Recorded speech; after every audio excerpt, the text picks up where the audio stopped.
सँगै प्रार्थना गर्नेछौँ।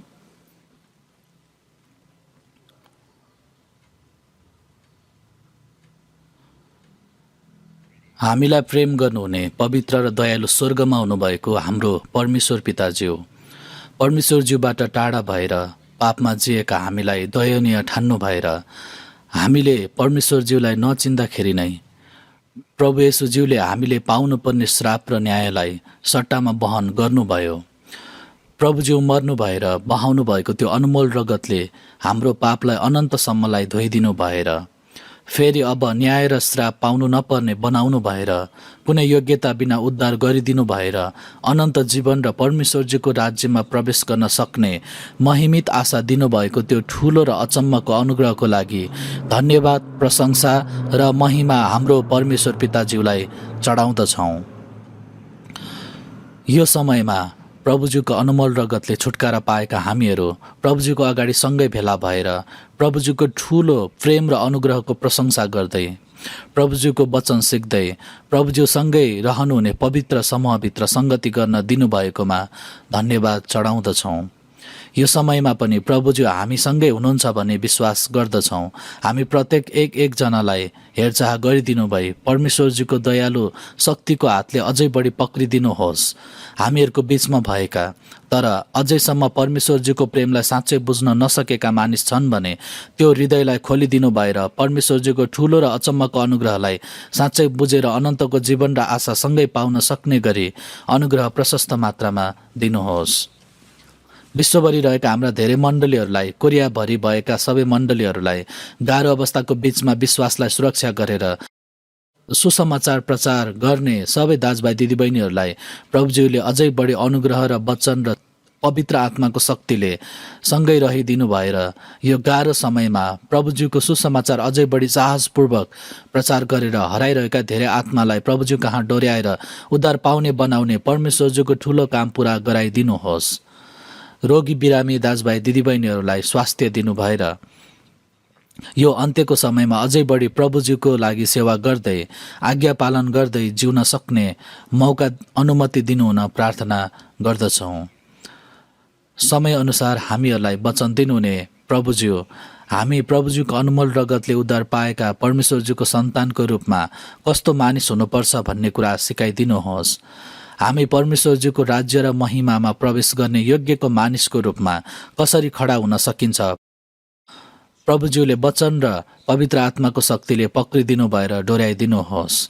यो समयमा सबै कुरा प्रभु पवित्र आत्मा ज्यूमा भरोसा गर्दै हाम्रो प्रभु येशूज्यूको नाममा प्रार्थना चढाउँदछौँ। आमेन। बाइबल खोज्नेछौँ। बाइबल एफिसीको पुस्तक, नयाँ करार एफिसीको पुस्तक 1 अध्यायलाई खोज्नेछौँ। एफिसीको पुस्तक 1 अध्यायको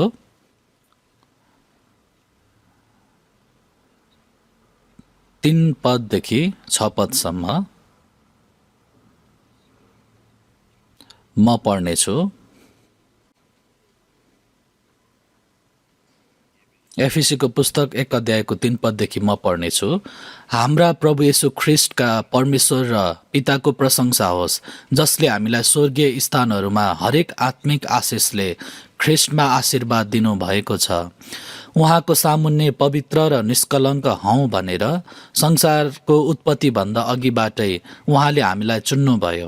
उहाँको इच्छाको लक्ष्य अनुसार ख्रिस्ट येशूद्वारा प्रेममा उहाँले हामीलाई आफ्ना सन्तान हुनलाई अघिबाटै नियुक्त गर्नुभएको थियो। यस हेतुले कि उहाँले हामीलाई आफ्ना प्रिय पुत्रमा सित्तैमा दिनुभएको आफ्नो महिमामय अनुग्रहको प्रशंसा होस्। त्यहाँसम्म।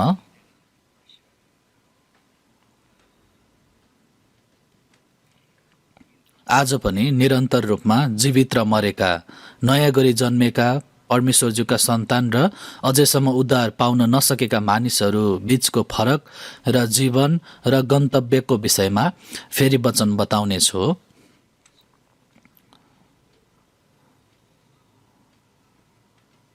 उद्धार पाएका मानिस र उद्धार नपाएका मानिस, परमेश्वरज्यूको सन्तान र परमेश्वरज्यूको सन्तान नभएका मानिस, स्वर्गप्रतिको आशा भएको मानिस र आशा नभएको मानिसको मन विचार, जिउने मूल्य, मान्यता, उद्देश्य र सबै स्वरूपहरू फरक हुनु बाहेक अर्को उपाय छैन।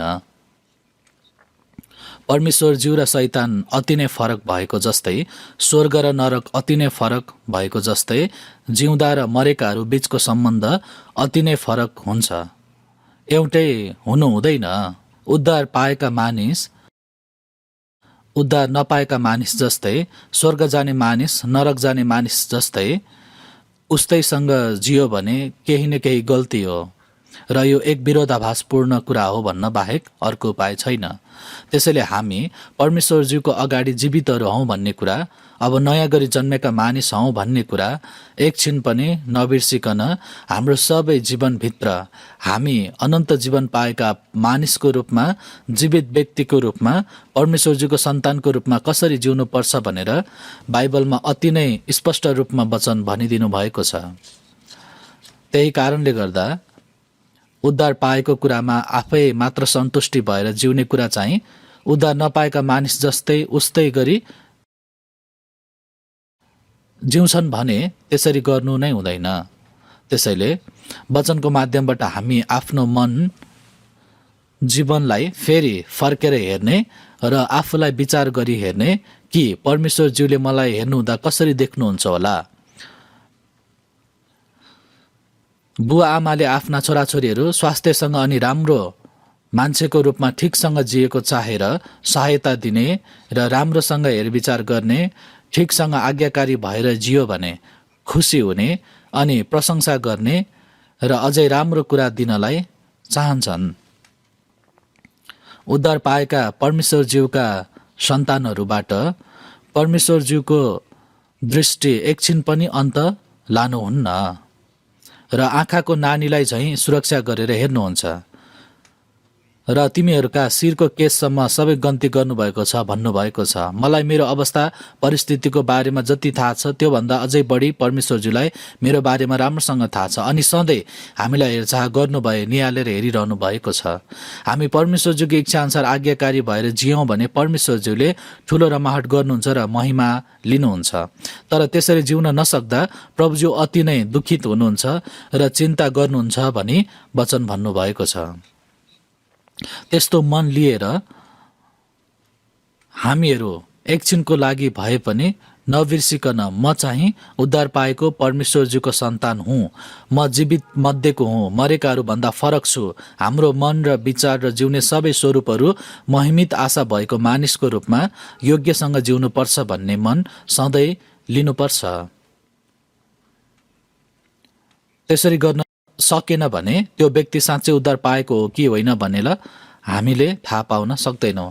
त्यो व्यक्तिलाई पनि थाहा हुन्छ र परमेश्वरज्यूले पनि जान्नुहुन्छ, तर उद्धार पाएको छु भन्दै हाम्रो जीवन चाहिँ परमेश्वरज्यूको वचनमा आज्ञाकारी हुने जीवन जिउन मन पराउँदैनौँ र आफ्नो मनपरी जीवन जिउन चाहन्छौँ भने त्यो चाहिँ आफूले आफैलाई फसाएर धोका दिएको हो भन्न सकिन्छ। त्यसैले दोस्रो कोरिन्थी 13:5 हेऱ्यौँ भने तिमीहरू विश्वासमा दरिला छौ कि छैनौ भने आफैले आफैलाई जाँचेर हेर, आफैलाई जाँच, जाँचमा असफल भएन भने यसो ख्रीष्ट तिमीहरूमा हुनुहुन्छ भन्ने तिमीहरूलाई थाहा हुनुपर्ने हो भन्ने वचन छ। आफ्नो विश्वास, आफूले साँचो विश्वास लिएको छु कि छैन आफैलाई जाँचेर हेर भन्नुभएको छ। कसरी जाँच्ने हो त? डाक्टरले चाहिँ त्यो मानिसको स्वास्थ्य परीक्षण गरी स्वास्थ्य जाँच गरेर उपचार गर्ने कुराहरू विभिन्न प्रकारको छ नि। हाम्रो विश्वासलाई चाहिँ कसरी जाँच्नुपर्छ होला? वचनको माध्यमबाट विश्वास गर्ने कुरा चाहिँ जे सुनिएको छ त्यसैबाट विश्वास आउँछ र जे सुनिन्छ त्यो ख्रीष्टको प्रचारबाट आउँछ। वचनको माध्यमबाट परमेश्वरज्यूलाई पनि चिनेका छौँ, परमेश्वरज्यूको अनुग्रहलाई बुझेर विश्वास गर्यौँ। यो सब वचनद्वारा हो। त्यसैले हामीले त मेरो विश्वास जो वचनअनुसार उद्धार पाएका छौँ भने वचनअनुसार जिउनु पर्ने हो। मेरो मन र मेरो जीवन परमेश्वरज्यूको वचनमा तुलना गरेर आफूलाई जाँचेर हेऱ्यौ भने थाहा हुन्छ बाइबल अनुसार उद्धार पाएको हो कि होइन। यदि उद्धार पाएको छ भने बाइबल अनुसार परमेश्वरज्यूको सन्तानको रूपमा योग्यसँग जिउँदैछु कि छैन हामीले आफैलाई फर्केर हेर्नुपर्छ। वास्तवमा उद्धार पाएको छ भन्दैमा पूर्ण रूपमा बाइबल अनुसार जिउँदै जाने कुरा चाहिँ सायद यो मलाई लाग्छ असम्भव छ भनी विचार गर्छु। तर झन्झन सिद्धतातर्फ बढ्दै जाने हो। सिद्धतातर्फ सानो बच्चा मानिसको रूपमा जन्मिएको भए तापनि हुर्किँदै जाँदा झन्झन मानिस जस्तै गरी जिउँछ नि।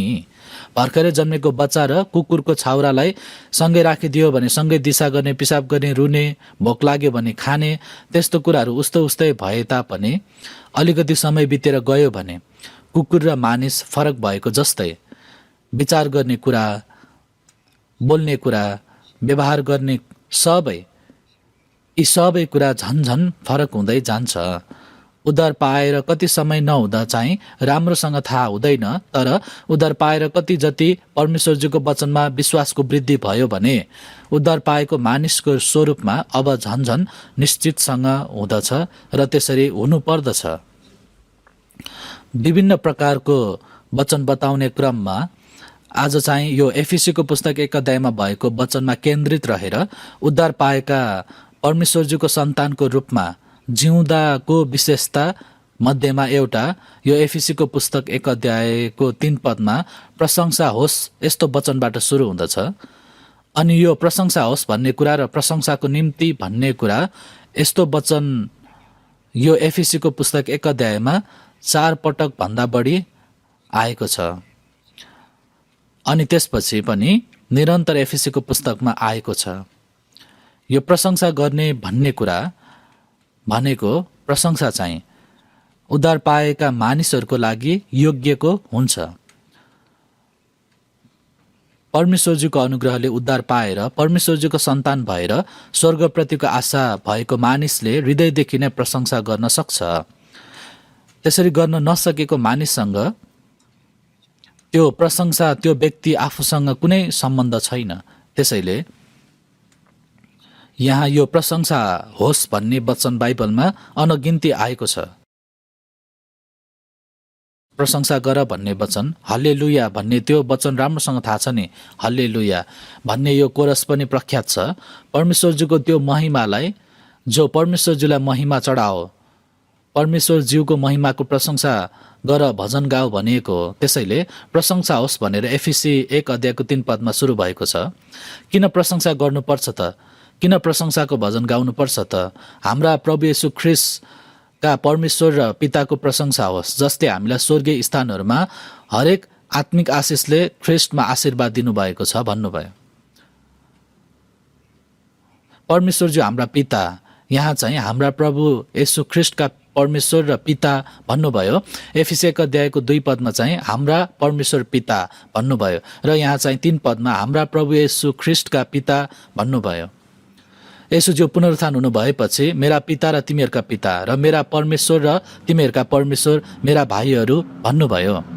अब एउटै परमेश्वरका सन्तान भएर एउटै दाजुभाइ भएको छ र एउटै परमेश्वरज्यूको सेवा गर्छौँ त्यो भनिएको हो। तर तिमीहरू चाहिँ यस किसिमले प्रार्थना गरे, हे हाम्रा पिता जो स्वर्गमा हुनुहुन्छ भनिएको छ। येशू ख्रीष्टको पिता अब हाम्रा पिता हुनुभएको छ। एफिसी 1 को 3 जसले हामीलाई स्वर्गीय स्थानहरूमा हरेक आत्मिक आशिषले ख्रीष्टमा आशीर्वाद दिनुभएको छ।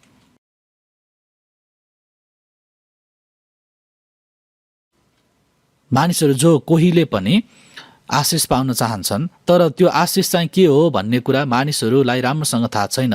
त्यसैले हतार 5 प्रकारको आशिष, 5 आशिष भन्छन् नि। मिठो खाने, राम्रोसँग जिउने, शरीर स्वस्थ भइरहने, अनि दाँत पनि बलियो भइरहने कुरा पनि आशिष हो भन्छन्। आशिष विभिन्न किसिमका छन्। राम्रो जीवनसाथी भेटेर जिउने कुरा पनि ठुलो आशिष हो। राम्रो बुवा आमा पाउनु पनि आशिष हो। राम्रो शिक्षकलाई भेट्नु पनि आशिष हो। यो संसारमा राम्रा कुराहरू धेरै छन्। त्यो कुरालाई आशिष भनिएको पनि ठिक हो, तर त्यो चाहिँ बाइबलमा भन्नुभएको पूर्ण सिद्ध आशिष चाहिँ होइन। बाइबलमा भनिएको आशिष चाहिँ स्वर्गीय स्थानहरूमा हरेक आत्मिक आशिष चाहिँ संसारका आशिषहरूसँग पूर्ण रूपमा फरक आशिष हो।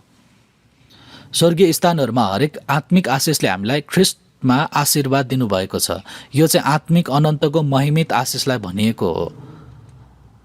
हामीलाई उद्धार गर्नुभएको कुरा चाहिँ त्यही आशिष दिनको लागि हो नि। धेरै मानिसहरूले भजन गाउँछन् कि खुसी छु मुक्तिदाता आउनु भो, आशिष दिनु भो, आशिष दिनु भो। कुनै मानिसहरूले चाहिँ शरीरको आशिषलाई विचार गर्छन्, हामीलाई शारीरिक आशिष दिन आउनुभएको भनेर भन्छन्।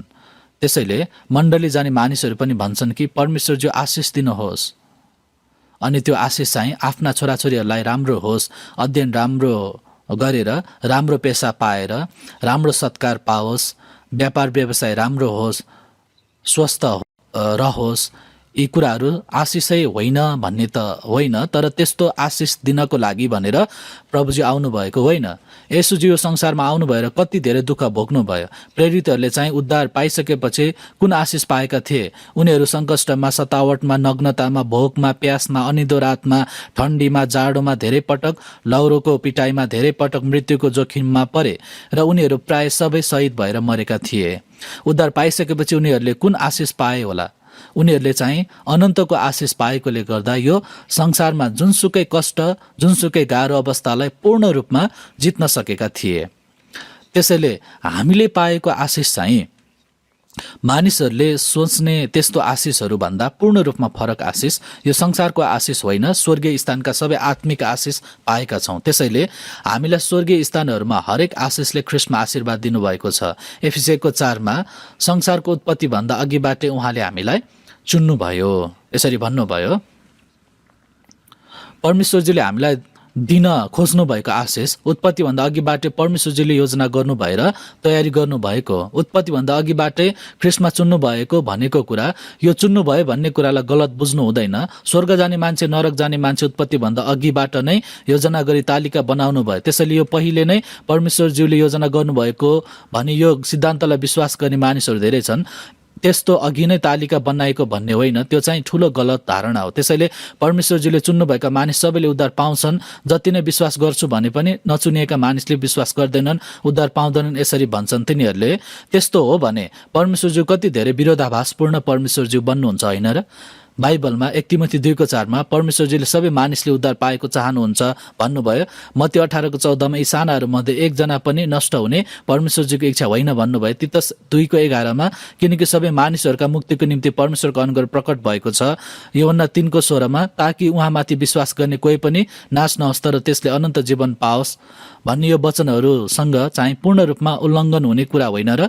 त्यसैले परमेश्वरजीले चुन्नु भएको भन्ने कुरा कुनै व्यक्तिलाई उत्पत्तिभन्दा अघिबाटै स्वर्ग जाने मानिस, नरक जाने मानिस चुनिएको भन्ने कुरा होइन। उत्पत्तिभन्दा अघि कोही मानिस पनि थिएन। उत्पत्तिभन्दा अघि को हुनुहुन्थ्यो? परमेश्वरजी हुनुहुन्थ्यो, येशूजी हुनुहुन्थ्यो। हामीलाई उद्धार गर्ने मानिसलाई सृष्टि गर्ने कुरा पनि योजना गर्नुभएको थियो। मानव सृष्टि भयो भने मानिस पतन भएर पापमा पतित भएर हराउने कुरा पनि परमेश्वरजीलाई थाहा थियो। परमेश्वरजीलाई थाहा नभएको भन्ने कुरा होइन, परमेश्वरजीलाई थाहा नभएको कुरा छैन। परमेश्वरजीले भविष्य सबै जान्नुहुन्छ। तर परमेश्वरजीले आदममा पतन भएर परमेश्वरजीदेखि टाढा हराएका पापीहरूलाई येशू ख्रीष्टद्वारा उद्धार गर्नुहुने कुरा पनि अगाडि नै योजना बनाउनु भएको थियो। परमेश्वरजीले सबै कुरा जान्नुहुने भएकोले हो। अनि येशू ख्रीष्टद्वारा हामीलाई उद्धार गर्नुहुने कुरा परमेश्वरजीले अगाडि नै योजना बनाउनु भयो। योजना गर्नुभयो भन्ने कुरा र चुन्नु भयो भन्ने कुराको अर्थ एउटै नै हो। त्यसैले उत्पत्तिभन्दा अगाडिबाटै परमेश्वरजीले योजना गर्नुभएको ख्रीष्ट येशूद्वारा हामीलाई उद्धार गर्नुहुने कुराको योजना गर्नुभएको थियो। उद्धार पाएका मानिसहरूको लागि स्वर्गीय स्थानहरूका हरेक आशिष दिनको लागि परमेश्वरजीले हाम्रो लागि योजना गर्नुभएको हो। त्यसैले एफिसी 1:4-5मा उहाँको सामुन्ने पवित्र र निष्कलङ्क हौँ भनेर संसारको उत्पत्तिभन्दा अघिबाटै उहाँले हामीलाई चुन्नुभयो। उहाँको इच्छाको लक्ष्य अनुसार ख्रीष्ट येशूद्वारा प्रेममा उहाँले हामीलाई आफ्ना सन्तान हुनलाई अघिबाटै नियुक्त गर्नुभएको थियो। चुन्नुभयो र हामीलाई नियुक्त गर्नुभयो भन्ने कुरा एउटै कुरा हो। उद्धार पायो भने त्यो नियुक्त गरिएको योजनाभित्र प्रवेश हुन्छ भने, उद्धार पाएन भने प्रवेश हुँदैन। आज हामी प्रभुको दिनमा सँगै भेला भएर भजन गाउने, प्रार्थना गर्ने, वचन सिक्ने, यसरी गर्ने कुराको अगाडि नै योजनाबद्ध रूपमा तालिका भएको छैन र? तर यो कुरा चाहिँ उपस्थित भएर सहभागी भएको व्यक्ति चाहिँ योजना गरिएको भित्र आएको हो भने, उपस्थित नभएको व्यक्ति चाहिँ आज योजना भएको समय तालिकाभित्र नआएको, प्रवेश नभएको व्यक्ति हो। त्यो कुरा जस्तै परमेश्वरजीले उत्पत्तिभन्दा अघिबाटै हामीलाई उद्धार गर्नुहुने कुरा पनि योजना गर्नुभएको थियो र उद्धार पाएका मानिसहरू परमेश्वरजीको सन्तान हुने र स्वर्गीय स्थानहरूमा भएका सबै आशिष दिनुहुने कुरा योजना गर्नुभयो। अब हामीले विश्वास गरे त्यो अनुग्रहभित्र उद्धार पाउँदाखेरि त्यो योजनाभित्र सहभागी भएका हौँ। त्यसैले परमेश्वरजीले हामीलाई उद्धार गर्नुहुने कुरा उत्पत्तिभन्दा अघिबाट योजना गर्नुभएको रहेछ। येशू ख्रीष्टद्वारा मलाई उद्धार गर्नुहुने कुरा पनि परमेश्वरजीले मलाई चुन्नु भएको रहेछ। उद्धार पायो भने मात्रै त्यो कुरा थाहा हुन्छ। उद्धार नपाएका मानिसले उत्पत्तिभन्दा अघिबाटै मलाई चुन्नुभयो भनेर जति नै भने तापनि कुनै अर्थ छैन। त्यसैले 2 तिमोथीको पुस्तक 2 अध्यायको 10 पदमा हेऱ्यौँ भने इस्राएली जाति चाहिँ परमेश्वरजीको चुनिएका प्रजा हुन्। हो नि, चुनिएका इस्राएली प्रजाहरू जन्मैदेखि चुनिएका प्रजा हुन्। त्यो इस्राएली जातिको इतिहास परमेश्वरजीको योजनाभित्र छ। इस्राएली जाति हो भन्दैमा उद्धार पाउनको लागि भनेर योजना गरिएको भन्ने होइन। परमेश्वरजीको प्रजा भन्ने त्यो विशेष जातिको रूपमा बढ्ने, घट्ने तथा समृद्धि हुने, नष्ट हुने भन्ने कुरा चाहिँ परमेश्वरज्यू तिनीहरूको बिचमा कस्तो व्यक्ति हुनुहुन्छ भन्ने कुरालाई प्रकट गराउनु भएर तिनीहरूको गन्तव्य बाइबलमा अगाडि नै निर्णय भइसकेको छ। इस्राएली जातिले पनि उद्धार पाएनन् भने शरीर चाहिँ चुनिएका प्रजा भए तापनि त्यो आत्मा चाहिँ चुनिएका प्रजा होइनन् नि। त्यसैले प्रेरित पावलले यहुदीहरूले आफूलाई जति नै सताए तापनि मैले चुनिएकाहरूको लागि सबै कुरा सहे भन्नुभयो। त्यो चुनिएकाहरू भनेको चाहिँ इस्राएलीहरू भनिएको हो। आफ्नै जातिबाट त्यसरी सताइए। त्यो सतावटलाई सहेको कुरा चाहिँ तिनीहरू जो इस्राएलीहरू पनि हामीसँग येशू ख्रीष्टभित्र रहेको उद्धार र अनन्तको महिमासँगै पाउने बनाउनको लागि हो। अनि अन्त्यमा यहुदीहरूले उद्धार पाउने समय आउनेछ भन्ने कुरा बुझेर त्यो कुरा वचन भन्नुभयो। जे होस्, इस्राएली जाति चाहिँ यो संसारमा चुनिएका प्रजा हुन् भने उद्धार पाएका मानिस चाहिँ स्वर्गीय स्थानमा रहेका आशिष दिनको लागि चुनिएका प्रजा हुन्। त्यसैले एफिसियको 4 उहाँको सामुन्ने पवित्र र निष्कलङ्क हौँ भनेर संसारको उत्पत्तिभन्दा अघिबाटै उहाँले हामीलाई चुन्नुभयो। हामीलाई उद्धार गर्नुहुने कुराको योजना गर्नुभयो। परमेश्वरजीको सन्तान बनाउने कुराको योजना गर्नुभयो। अनि उद्धार पाएका मानिस परमेश्वरजीको सामुन्ने प्रेममा पवित्र र निष्कलङ्क बनाउनको लागि चुन्नुभयो। उद्धार पाइसकेपछि झन्झन उद्धार पाएपछि हाम्रो बाँकी जीवनको पहिलो उद्देश्य त्यो व्यक्ति आफू परमेश्वरज्यूको सन्तानको रूपमा झन्झन सिद्ध हुँदै गएर पवित्रसँग निष्कलङ्क भएर स्वर्ग र महिमामा प्रवेश गर्न योग्यको मानिसको रूपमा झन्झन परिवर्तन हुँदै जानको लागि हाम्रो बाँकी जीवन यहाँ रहेको हो। झन्झन परिवर्तन हुनुपर्छ। रुखलाई रोपेर बढ्यो भने त्यो रोप्ने मालिकले फलको चाहना गर्दछ। फुल फुलेर फल फल्दछ र त्यसपछि त्यो फल झन्झन ठुलो हुँदै पाक्दै जान्छ।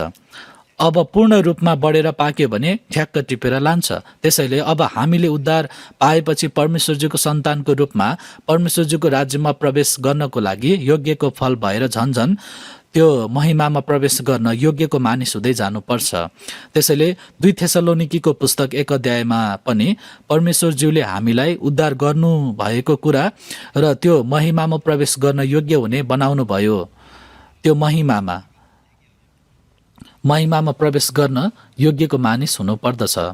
त्यसैले उहाँको सामुन्ने पवित्र र निष्कलङ्क हौँ भनेर उद्धार पाउनुभन्दा अगाडि त पवित्रताको ठिक पूर्ण रूपमा उल्टो त्यसको विपरीत हो नि। पूर्ण रूपमा यिर्मया 17:9 हृदय सबै कुरा भन्दा छली हुन्छ र निको पार्न नसकिने फोहोर र पतन भएको भए तापनि उद्धार पाइसकेपछि प्रभुज्यूले हाम्रो पापलाई अनन्त धोइदिनु भएर पवित्र आत्माले हामीलाई दिनदिनै पवित्र पार्नु भएर यो पतन भएको पुरानो स्वभाव पनि परिवर्तन गराउनु भएर झन्झन पवित्र, यो पवित्र भनेको कुरा अलग भएको भनिएको हो। परमेश्वरज्यू पवित्र व्यक्ति हुनुहुन्छ नि। पूर्ण रूपमा झन्झन यो संसारबाट अलग भएको मानिसको रूपमा परमेश्वरज्यूको सामुन्ने निष्कलङ्क, छलकपट अलिकति पनि नभए जिउनुपर्छ। सांसारिक मानिसहरूले पनि भन्छन् खुल्ला आकाशमा उभिँदा पनि अलिकति एउटा लाज बिना हुनुपर्छ। त्यस्तो कुरा भन्छन्, थाहा छैन त्यसको अर्थ उनीहरूलाई थाहा छ कि छैन।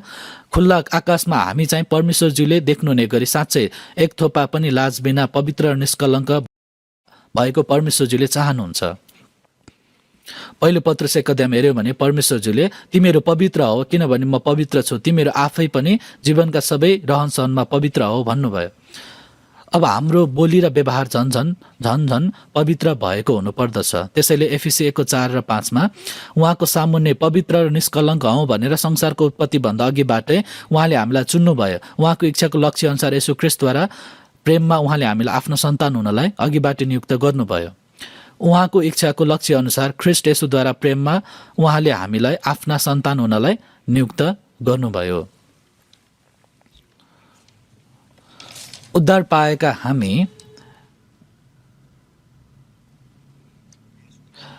पाएका हामीसँग परमेश्वरज्यू प्रसन्न हुनुहुन्छ अनि फेरि येशू ख्रीष्टमा हामी पनि परमेश्वरज्यूका पुत्र तथा सन्तान भएका छौँ।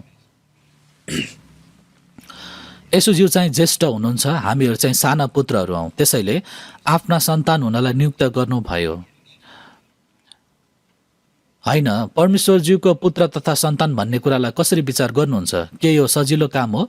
सुसमाचार यूहन्ना 1 अध्यायको 12 पदमा हेऱ्यौँ भने तर जतिले उहाँलाई ग्रहण गरेर उहाँको नाउँमाथि विश्वास गरे उहाँले तिनीहरूलाई परमेश्वरका सन्तान हुने अधिकार दिनुभयो। परमेश्वरका सन्तान भन्ने कुरा अधिकार हो। राजाको पुत्रको रूपमा जन्मियो भने गजबको कुरा हो कि राजकुमार हो, पछि राजा हुन सक्ने मान्छे हो।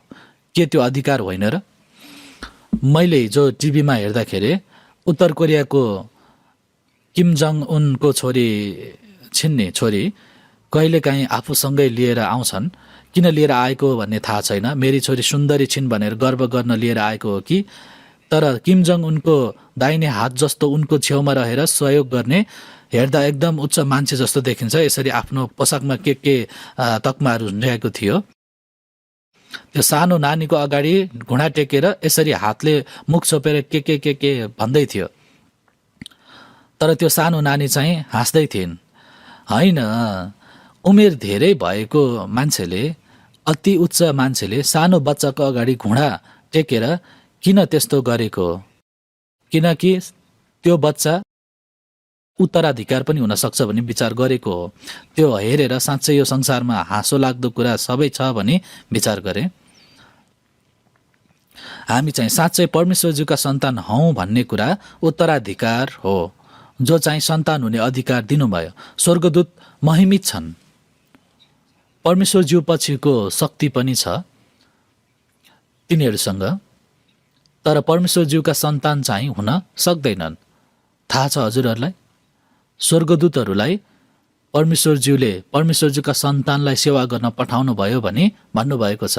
त्यसैले एफिसी 1:5मा प्रेममा उहाँले हामीलाई आफ्ना सन्तान हुनलाई अघिबाट नियुक्त गर्नुभएको थियो। यो कति ठुलो अधिकार र महिमा हो भन्ने कुरा थाहा भएको हुनुपर्छ। म अहिले मरे तापनि परमेश्वरज्यूको सन्तान हो, सन्तान भन्ने अधिकार पनि छ। येशू ख्रीष्टसँगै महिमा पाउने व्यक्ति हो। स्वर्गदूत भन्दा अझै महान अस्तित्व हौँ। त्यो गौरवलाई नबिर्सनुहोस्। अलिकति गरिब भयो भनेर अहो मेरो अवस्था कस्तो गाह्रो भनेर भन्ने जब गाह्रो अवस्थाहरू आउँछ, येशूजी संसारमा आउनु भएर कति धेरै दुःख कष्ट भोग्नु भयो। प्रेरितहरूले कति धेरै अपमान र सतावट पाए, मर्नुसम्म परेको थियो। तिनीहरू मर्दै गर्दा पनि परमेश्वरजीलाई धन्यवाद र महिमा चढाएका थिए। किन क्रिस्चियनहरू अलिकति मात्रै गाह्रो अवस्था परे भने त्यत्तिकै पानीले भिजेको कुखुरा जस्तै लत्रक्क परेर निन्याउरो भई निराश बन्नुहुन्छ? कृपया त्यसरी नगर्नुहोस् है। ठिक छ, यदि हामीलाई गाह्रो अप्ठ्यारो कठिनाइहरू आएर हामी मर्नु परे तापनि अलि साहसपूर्वक मरौँ। म मर्नै परे तापनि म परमेश्वरजीको सन्तान हुँ भनेर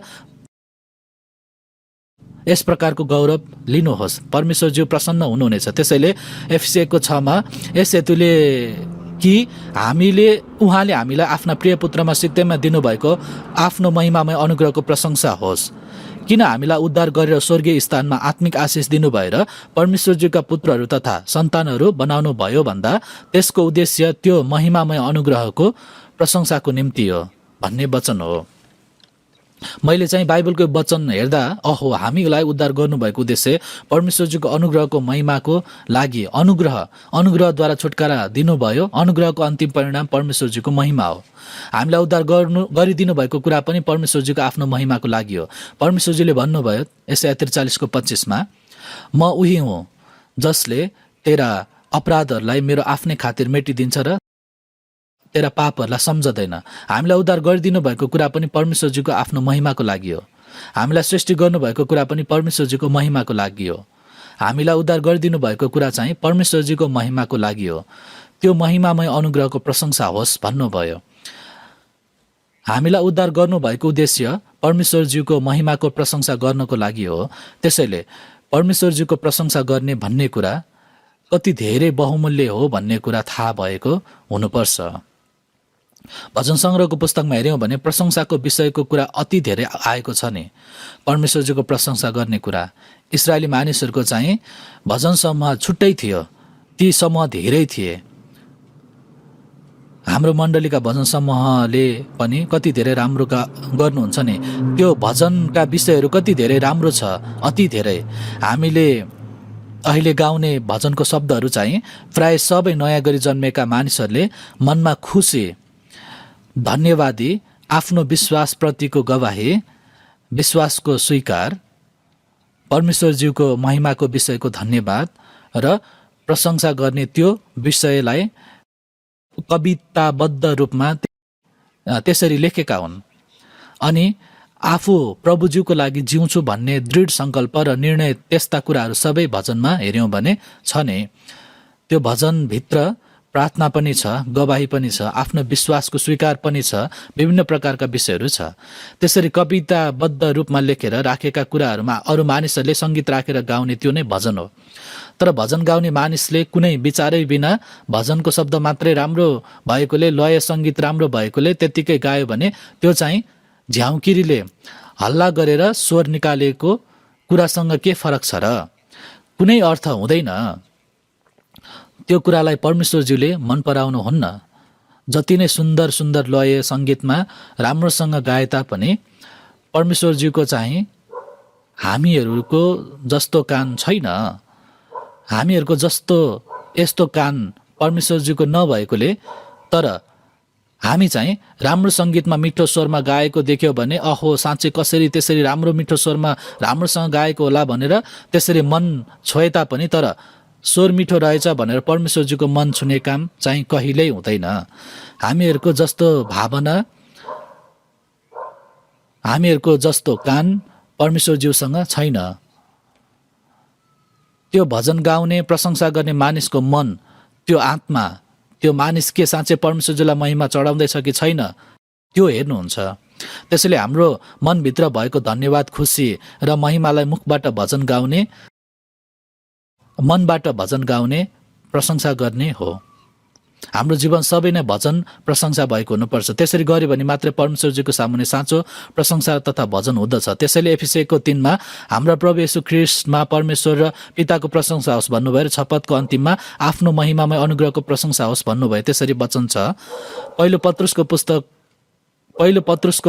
1 अध्यायको 3 पदमा हेऱ्यौँ भने फेरि एउटै उस्तै वचन छ। पहिलो पत्रुसको पुस्तक 1 अध्यायको 3 पदलाई एकछिनसँगै खोजेर हेर्नेछौँ। एफिसीको पुस्तक 1 अध्याय एकछिनपछि फेरि हेर्नेछौँ, चिन्ह लगाएर राख्नुहोस्। पहिलो पत्रुसको पुस्तक 1 अध्यायको 3 पद,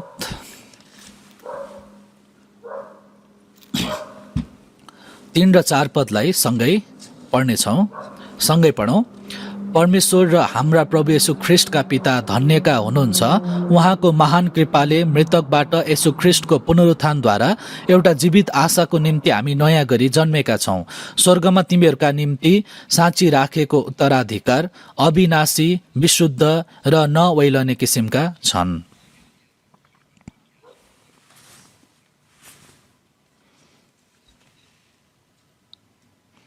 यहाँ पनि परमेश्वरजीको ठुलो अनुग्रहको विषयमा भन्नुहुँदै सुरु चाहिँ परमेश्वर पिता धन्यका हुनुहुन्छ भनी सुरु भएको छ।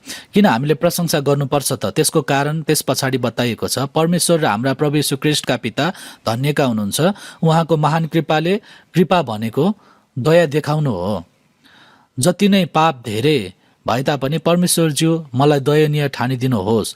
लुकाको पुस्तक 18 अध्यायमा हेऱ्यौँ भने त्यो कर उठाउनेको कति धेरै पाप थियो कि परमेश्वरज्यू मेरो यस्तो यस्तो पाप छ भनेर भन्न पनि सकेको थिएन। म एक पापी हुँ, नरकको पिँधमै पुग्नुपर्ने पापी हुँ, तर मलाई दया गर्नुहोस् भने दया गर्ने कुरामा कुनै शर्त छ र?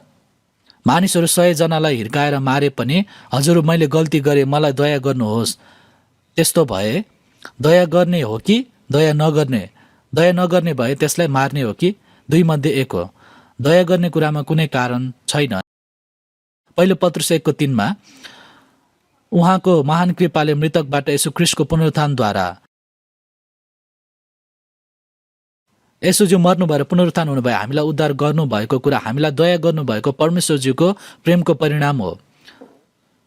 मृतकबाट येशू ख्रीष्टको पुनरुत्थानद्वारा एउटा जीवित आशाको निम्ति हामी नयाँ गरी जन्मेका छौँ। येशूज्यू मर्नु भएर बगाउनु भएको रगतले हाम्रो पाप क्षमा गर्नुभयो। पुनरुत्थानद्वारा मृत्युको शक्तिलाई टुक्र्याउनु भएर हामीलाई अनन्तको जीवन दिनुभएको छ। त्यसैले गर्दा सुसमाचार यूहन्नाको पुस्तक 3 अध्यायको 5 पदमा कोही पानी र आत्माद्वारा जन्मेन भने परमेश्वरको राज्यमा पस्न सक्दैन भनिएको छ। त्यो पानी चाहिँ पानीले परमेश्वरको न्यायलाई भनिएको हो। जलप्रलयको समयमा पानीले संसारलाई न्याय गर्नुभयो। इस्राएली जाति मिश्र देशबाट छुटकारा भएर निस्केर आउँदा इस्राएली जाति चाहिँ पानीको बीचबाट भएर सुक्खा जमिनबाट पार गरे। उनीहरूको पछि पछ्याएर आएका मिश्रका सेनाहरू चाहिँ समुद्रमा डुबेर सबै मरे नि। त्यो पानीले चाहिँ परमेश्वरज्यूको न्याय र इन्साफलाई बताउँदछ। येशूज्यूले उद्धारको काम सुरु गर्नुहुँदा यर्दन नदीमा बप्तिस्मा लिनुभयो। त्यो कुराले चाहिँ येशूज्यूको मृत्युलाई भनिएको हो र पानीबाट माथि निस्केर आउनुहुँदा चाहिँ उहाँको पुनरुत्थानलाई बताउनु भएको। त्यसैले गर्दा पानी र आत्माले भनेको येशूज्यूको मृत्यु र पुनरुत्थानलाई बताउँदछ। येशूज्यूको मृत्युद्वारा हाम्रो पापलाई क्षमा गरिदिनु भयो र पुनरुत्थानद्वारा त्यो नयाँ जीवन हामीलाई दिनुभयो। त्यसैले येशूज्यूको मृत्यु र पुनरुत्थान, पाप क्षमा र नयाँ जीवन, येशूज्यू मर्नुभएको बीचबाट पुनरुत्थान हुनु भएर हामीलाई नयाँ गरी जन्म दिनुभयो। त्यसैले येशूज्यूको मृत्युद्वारा हाम्रो पाप क्षमा भयो र पुनरुत्थानद्वारा नयाँ जीवन दिनु भएर हामीलाई नयाँ गरी जन्माउनु भयो र जीवित आशा दिनुभयो। पाप क्षमा पाए, उद्धार पाए, नयाँ गरी जन्मे, अन्तिम विषय चाहिँ एउटै हो, वचनद्वारा नयाँ गरी जन्मियौँ। पहिलो पत्रुस 1 अध्यायको 3 पदमा तिमीहरू वचनद्वारा नयाँ गरी जन्मेका छौ भन्नुभयो। त्यो विषय बाइबलमा छ नि त। पवित्र आत्माद्वारा नयाँ गरी जन्मेको भन्ने विषय पनि एउटै हो। त्यो कुरालाई बुझ्न दिनुभएको व्यक्ति पवित्र आत्माजी हुनुभएकोले परिणामस्वरूप पवित्र आत्माद्वारा नयाँ गरी जन्मियो भन्ने कुरा एउटै विषय हो। जीवित आशाको निम्ति हजुर नयाँ गरी जन्मेका उद्धार पाएका मानिसमा जीवित आशा छ। उद्धार नपाएका मानिसमा आशा छैन। यो संसारको आशा चाहिँ आशा त पुरा हुनुपर्ने हो, तर यो संसारका मानिसले चाहेको आशा पुरा हुन्छ? पैसा धेरै कमायो, के त्यो आशा पुरा भएको हो? केही समयपछि रोग लागेर मर्छ, त्यो भनेको आशा होइन। सायद त्यो चाहिँ एकछिनको त्यत्तिकैको इच्छा पूर्ण चाहना मात्रै हो, एकछिनपछि टुक्रिएर जाने। त्यसैले गर्दा अमेरिकाको स्टिभ जब्स पनि म्याकिन्टोस कम्प्युटर बनाए, एप्पल स्मार्ट आइफोन बनाए। त्यसैले संसारको सबैभन्दा सफल व्यक्तिहरूमध्ये एक थिए। अब यो भन्दा सफल हुनै नसक्ने गरी आफू सफल भएको कुरा आफैले पनि भनेका थिए। तर म अहिलेसम्म गलत जिएँ भनेर उनले भने। म मूर्ख जस्तै गरी जिएँ भनेर उनले भने। के चाहिँ सबैभन्दा बहुमूल्य रहेछ थाहा नभएर व्यर्थ कुराको लागि जिएँ। 56 वर्षको उमेरमा क्यान्सर भएर त्यत्तिकैमा मरे। के त्यो कुनै आशा हो? त्यो आशा हो र?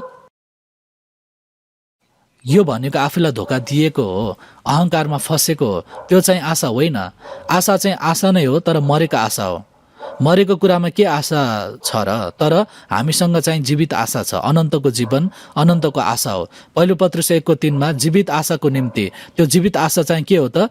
स्वर्गमा तिमीहरूका निम्ति साँची राखेको उत्तराधिकार अविनाशी विशुद्ध र नहिलने किसिमका छन्। उद्धार पाएका मानिसलाई चाहिँ जीवित आशा, स्वर्गीय स्थानमा भएका सबै आत्मिक आशिष, अविनाशी विशुद्ध र नहिलने किसिमका उत्तराधिकार दिनुभएको छ। यो संसार चाहिँ विनाशी, फोहोर र सबै बितेर जाने कुराहरू हो, तर हामीमा चाहिँ जीवित आशा जुन स्वर्गमा तिमीहरूका निम्ति साँची राखेको उत्तराधिकार, अनन्तको उत्तराधिकार हो। उद्धार पाएका मानिस चाहिँ हामीलाई परमेश्वरज्यूका सन्तान बनाइदिनु भयो। परमेश्वरज्यूको सन्तान जो हामी परमेश्वरज्यूका सन्तान हौँ भने ख्रिस्टसँगै उत्तराधिकारी भनिएको छ नि।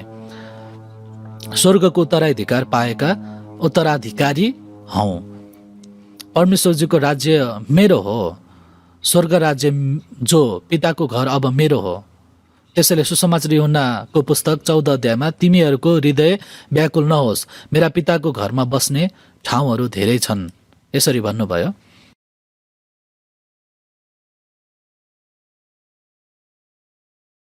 पिताको घर नै मेरो घर हो, स्वर्ग मेरो हो। स्वर्गदूतको भन्दा अझै उच्च स्थान। परमेश्वरजीको सन्तान ढुक्कसँग स्वर्गको उत्तराधिकार पाएको व्यक्ति हो।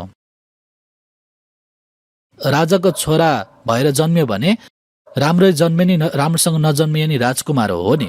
ठुलो कम्पनीको मालिकको छोराको रूपमा जन्मियो भने त्यो सम्पत्ति छोराको आफ्नै हो भन्दा फरक छैन। त्यो आफूले उपभोग गर्ने अधिकार छ, एकदम गजबको छ। त्यो कम्पनीको लागि आफ्नो कुनै विशेष योग्यताको आवश्यकता छैन। हामी चाहिँ स्वर्ग राज्यको उत्तराधिकारी पाएका, स्वर्गीय स्थानमा भएका सबै आत्मिक आशिष जो अविनाशी, विशुद्ध र नहिलने किसिमका अनन्तको महिमित उत्तराधिकार हाम्रो लागि तयारी गरिदिनु भएको छ, स्वर्गमा तयारी गरिराख्नु भएको छ। त्यो नै स्वर्गीय स्थानमा रहेका सबै आत्मिक आशिष हो। स्वर्गमा तिमीहरूका निम्ति साँची राखिएको छ। परमेश्वरजीले हाम्रो लागि साँची राख्नु भएको छ। त्यसैले प्रशंसा होस्, परमेश्वर पिता धन्यका हुनुहुन्छ भनी भन्नुभएको हो।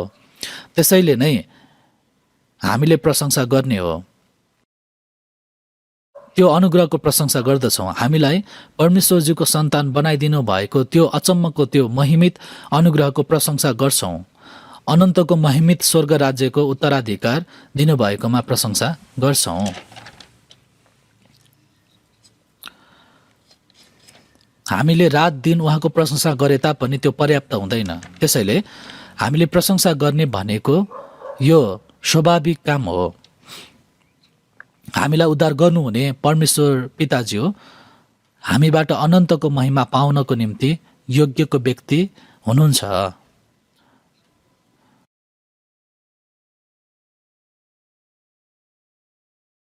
उत्तर कोरियामा चाहिँ त्यहाँको शासकलाई प्रशंसा गर्छन्। त्यो चाहिँ साँचो प्रशंसा होइन, त्यो झुटो हो। के त्यो मात्रै झुटो हो र? उद्धार नपाएका मानिसले पुरै सुन्दर सङ्गीत बजाएर परमेश्वरजीलाई पुरै प्रशंसा गर्छन्, भजनमा नै गाउँछन्, महिमा महिमा परमेश्वरजीलाई महिमा भन्छन्। परमेश्वरजीले पनि त्यसो भए महिमा पाउनुहुन्छ जस्तो लाग्छ, बरु उहाँ हाँस्नुहुन्छ जस्तो लाग्छ। तिमीहरूको यी सबै बन्द गर, मलाई सुन्ने मन छैन भन्नुहुन्छ। इस्राएली प्रजाहरू अनज्ञाकारी हुँदै मन्दिरमा बलि मार्ने र चढाउने कुरा परमेश्वरजीले चाहिँ त्यतिकै बन्द गर, तिमीहरूका यी काम तिमीहरूको बलिमा स्वीकार गर्दिन भन्नुभयो नि। अति नै दिक्क लाग्दो छ, झिझर लाग्दो। मेरो सामु फेरि त्यस्तो बलि लिएर नआऊ भन्नुभयो। हामीले गल्ती गर्यौँ भने हामीले गर्ने प्रार्थना, भजन, प्रशंसा सबै झुटो हुन्छ र यो कपटी पाखण्डी हुन्छ। के यो थाहा छ? फेरि एफिसीको पुस्तक 1 अध्यायमा फर्केर गएर हेर्नेछौँ।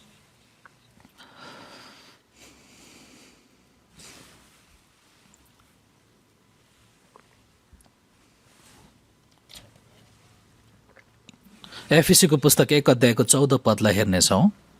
14 पदलाई सँगै पढ्नेछौँ। परमेश्वरको आफ्नो सम्पत्ति अर्थात् हामीहरूले हाम्रो पूर्ण उद्धार नपाएसम्म उहाँका महिमाको प्रशंसाको निम्ति पवित्र आत्मा हाम्रो उत्तराधिकारको बहिना हुनुहुन्छ। अहो होइन, 12 पदलाई हेर्नेछौँ। 12 पदलाई सँगै फेरि पढौँ। हामी ख्रिस्टमा पहिलेदेखि आशा राख्नेहरूलाई उहाँले आफ्नो महिमाको प्रशंसाको निम्ति जिउन सकौँ भनेर उहाँमा नै नियुक्त गर्नुभएको छ र छान्नुभएको छ। यहाँ चाहिँ ख्रिस्टमा पहिलेदेखि नै आशा राख्नेहरूलाई परमेश्वरजीले हाम्रो लागि तयारी गर्नुभएको, उत्पत्तिभन्दा अघिबाटै तयारी गर्नुभएको आशिष दिनुभएको छ। त्यो कुरा हामीले पाएकोले गर्दा त्यो महिमाको प्रशंसाको निम्ति जिउन सकौँ भन्नुभयो। प्रशंसा होस् र प्रशंसाको निम्ति यसमा के फरक छ? भजन गाउने कुरा चाहिँ मुखले गाउँछौँ र मनबाट गाउँछौँ, तर प्रशंसा तथा भजन हामी हुने कुरा चाहिँ हाम्रो सबै जीवन नै प्रशंसाको भजन हुनुपर्छ। यो सङ्गीतकारले नि पक्का गरी कुनै धुन भित्रैबाट निस्केर आउनुपर्ने होइन। सङ्गीतकारको लागि नोटेसन मात्रै ठ्याक्कै हेर्ने बित्तिकै, कुनै गीतको लयको नोटेसन मात्र हेर्ने बित्तिकै धुन तथा मेलोडी, त्यो गीतको लय आफै आउँछ। नोटेसन हेरेर बजायो भने गीतको धुन लय आफै आउँछ हो नि। परमेश्वरज्यूले चाहिँ हाम्रो मन, हाम्रो जीवन परमेश्वरज्यूको इच्छा र महिमाको लागि जिउने सबै जीवन हेर्नुभयो भने त्यो नै परमेश्वरज्यूको प्रशंसाको भजन हुँदछ। त्यो जीवन नै उहाँको निम्ति भजन हुन्छ। मुखले गाउने, मनले गाउने, मेरो आत्माले प्रभुज्यूलाई प्रशंसा गर्ने, मेरो सबै जीवन नै प्रशंसाको भजन हुन्छ। सुते पनि उठे पनि प्रशंसाको निम्ति जिउन सकौँ भन्नुभयो। त्यो जीवनमा उहाँ परमेश्वरजीको इच्छा अनुसार परमेश्वरजीलाई महिमा चढाउन नसकेर मुखले मात्रै गाएको कुरा चाहिँ परमेश्वरजीले भन्नुहुन्छ कि अब त्यतिमै बन्द गर, भयो नगर, हल्ला भयो भन्नुहुन्छ नि। किनकि झुट्टो नक्कली भएकोले हो। कुनै मानिसले चाहिँ यसरी भन्छन् कि येशूलाई विश्वास गर्ने मानिसले प्रभुको दिन अर्थात् शनिबारको दिन बिहान झुट्टो सबैभन्दा धेरै बोल्छन् रे। अहो, शनिबार बिहान किन झुट्टो बोल्छन्? शनिबार मण्डलीमा गएर प्रार्थना गर्ने, भजन गाउने गर्छन् हो, तर झुट्टो कुरा सबैभन्दा धेरै बोल्छन् अरे। त्यसरी भन्छ। मनमा चाहिँ परमेश्वरलाई प्रेम गर्ने मन नभइकन भजन चाहिँ के भनेर गाउँछन्? पहिलेको भन्दा अझै बढी प्रेम गर्दछु। भजनको शब्दमा भएकोले त्यत्तिकै गाएको मात्रै हो। त्यसो भए येशूज्यूले त्यतिमै बन्द गर, अब नगाऊ। कहिले मलाई त्यसरी प्रेम गर्यो? पैसालाई प्रेम गरेर, आफैलाई मात्र प्रेम गरेर, सुखविलासलाई परमेश्वरज्यू भन्दा बढी प्रेम गरेर मलाई प्रेम गरेको अरे। झुटो कुरा पनि राम्रोसँग बोल्दो रहेछ भन्नुहुन्छ। त्यसरी गाउनु झुटो भजन हो। विगतका सबै संसारका लालसा लामो समय अघि पहिले नै हराइसक्यो।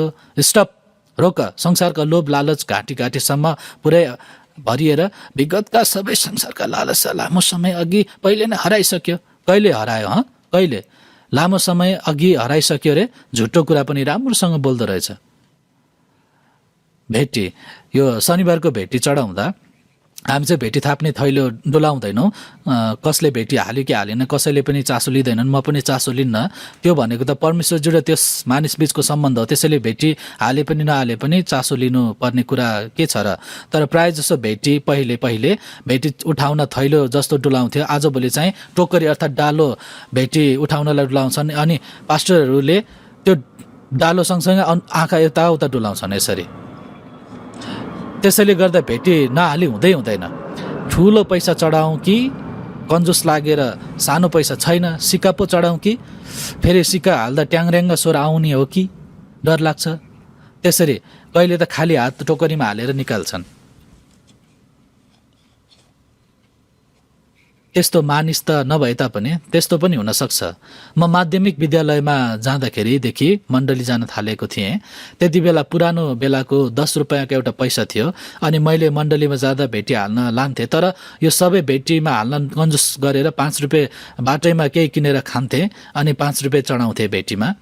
नहाली नहुने भएकोले भेटीमा चढाउन त्यति गाह्रो हुन्छ। तर आफ्नो लागि चाहिँ कुनै कन्जुसी बिना प्रयोग गरेर प्रभुज्यूलाई चाहिँ थोरै मात्र चढाइराखेर भजन चाहिँ के भनेर गाउँछन् थाहा छ? त्यो भेटी चढाउँदै टोकरी डुलाउने समयमा भजन समूहबाट मसँग भएका सबै थोक कन्जुस नगरी चढाउँछु, प्रभुलाई चढाउँछु, प्रभुलाई चढाउँछु, प्रभुलाई चढाउँछु, प्रभुलाई चढाउँछु, मसँग भएका सबै थोक प्रभुलाई चढाउँछु। त्यसरी गाउँछन् तर झुटो कुरा पनि राम्रोसँग बोल्छन्। सबै कुरा प्रभुलाई कुनै कन्जुस बिना चढाउँछन् रे, तर कन्जुस गरी गरी चढाएको छ। त्यसैले झुटो बोल्ने भजन पनि धेरै गाउँछन् ती मण्डलीहरूमा। प्रार्थना गरेको हेऱ्यौँ भने आफूले मात्र परमेश्वरजीलाई सबै प्रेम गरेको जस्तै गर्छन्, तर परमेश्वरजीले देख्नुहुन्छ कि मनमै नभएको कुराको प्रार्थना गर्दै रहेछ भनेर। झुटो कुरा पनि राम्रोसँग बोल्दो रहेछ भन्नुहुनेछ। प्रार्थना चाहिँ आमेन भनेर सिद्धिने कुरा होइन, आफूले प्रार्थना गरेको अनुसार जिउनलाई प्रयास गर्नुपर्छ। भजन प्रशंसा पनि एउटै हो। भजन गायो भने जीवन नै परमेश्वरज्यूलाई प्रशंसाको भजन हुनुपर्छ। त्यो भजनको जस्तै एउटै हुनुपर्छ विषय। त्यसो भए त्यो चाहिँ साँचो भजन तथा प्रशंसा भन्ने कुरा ठिक हो। त्यसैले प्रशंसाको निम्ति जिउन सकौँ भन्नुभयो अनि आफ्नो महिमाको प्रशंसाको निम्ति जिउन सकौँ भनेर उहाँमा नै नियुक्त गर्नुभएको छ र छान्नुभएको छ भनी भन्नुभयो। निरन्तर जोड दिनुभएको कुरा चाहिँ के हो? प्रशंसा होस् भनेर उद्धार गरिदिनु भयो। प्रशंसाको निम्ति जिउन सकौँ भनेर निरन्तर भन्नुभएको छ। हामी भजन सङ्ग्रहको पुस्तक 33 अध्यायलाई एकछिन हेर्नेछौँ। भजन सङ्ग्रहको पुस्तक 33 अध्याय, भजन सङ्ग्रहको पुस्तक 33 अध्यायको 1 पद, 33 अध्यायको 1 पद।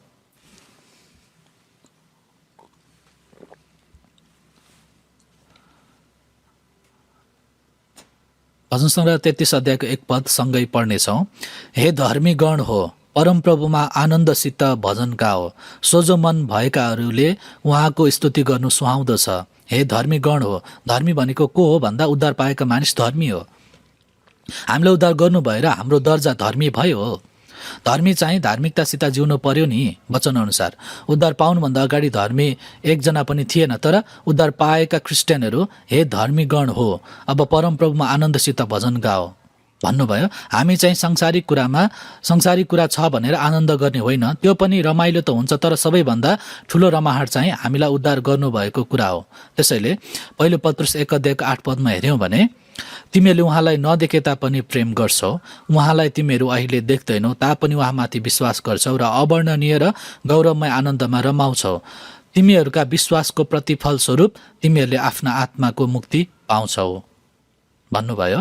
यसुजीलाई नदेखे तापनि हामी यसुजीलाई प्रेम गर्छौँ अनि परमेश्वरज्यूको अनुग्रहलाई विश्वास गरेर गौरवमय आनन्दमा महिमित गौरवमय आनन्द छ क्रिस्चियनहरूसँग, त्यो छ गौरवमय आनन्दमा रमाउँछौँ। तिमीहरूका विश्वासको प्रतिफल स्वरूप आफ्ना आत्माको मुक्ति पाउँछौ। आत्माको उद्धार पाएकोले गर्दा हामी चाहिँ रमाउँछौँ। परमप्रभुमा आनन्दसित भजन गाओ भन्नुभयो। सोझो मन भएकाहरूले उहाँको स्तुति गर्नु सुहाउँदो छ।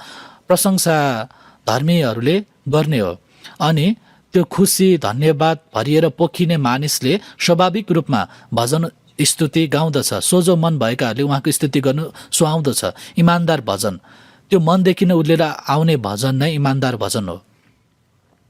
कुनै मानिसले चाहिँ कुरा चाहिँ यति मिठो बोल्छ कि उसको बोली अति मिठो हुन्छ, यदि बोल्नलाई गल्ती गर्यो भने विश्वास पो गर्दैनन् कि भनेर उसले यति मिठो बोली राम्रोसँग बोल्छ कि अति नै राम्रो, अहो साँच्चै अनौठो छ।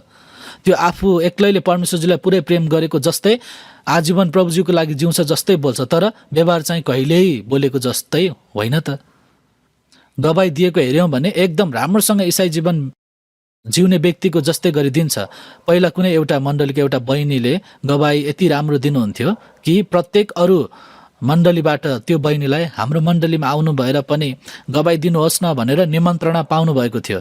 कोरियाभरिको हाम्रो मण्डलीमा गवाई दिनलाई यताउता मण्डलीमा जानुभएको थियो, तर पछि चाहिँ त्यो कुराको विपरीत त्यो बहिनीले धोका दिएर फसाएको रहेछ भन्ने कुरा थाहा भयो। ती बहिनीको सबै कुरा झुटो कुरा रहेछ भन्ने थाहा भयो। फेरि अर्को एउटा बहिनीले गवाई यति राम्रो दिनुहुन्थ्यो कि सबैले प्रेरणा पाएर मन छुन्थ्यो, तर पछि त्यो यो मान्छे सबै पास्टरज्यूको सम्म सबै पैसा ऋणमा धेरै लिएर खाएर पछि भाग्यो। पछि बुझेर हेर्दाखेरि त बानी नै ठगेर खाएर हिँड्ने रहेछ। गवाई धेरै राम्रोसँग दिन्छन्, शैतानले पनि गवाई दिन्छ, थाहा छ। अहो साँच्चै यस्ता कुराहरू भन्न मन छैन, भन्नै मन लाग्दैन।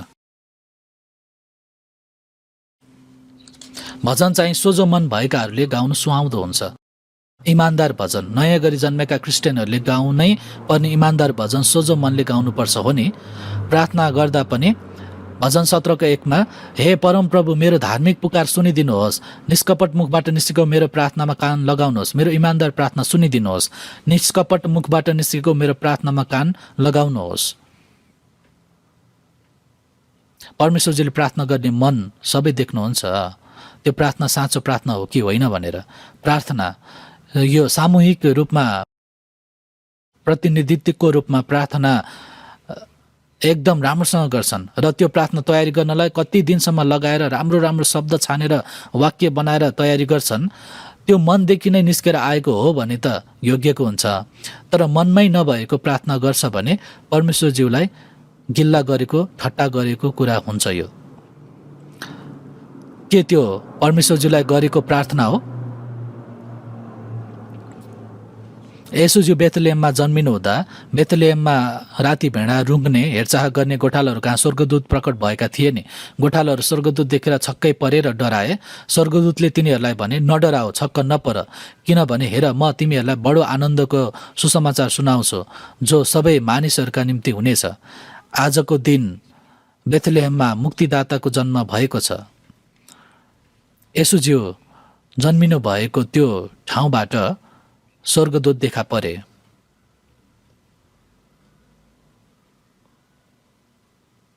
त्यसपछि अचानक ती स्वर्गदूतहरूसँग स्वर्गीय सेनाको एउटा दल देखा पर्यो।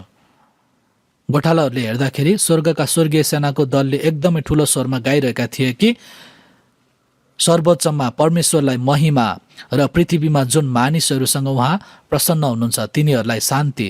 लुकाको पुस्तक 2:13-14 ती स्वर्गदूतहरूको स्तुतिको स्वर बताइएको छ। ख्रिस्ट जन्मनु हुँदा सबैभन्दा पहिले स्वर्गदूतले प्रशंसाको भजन गाएका थिए, प्रशंसा गरेका थिए।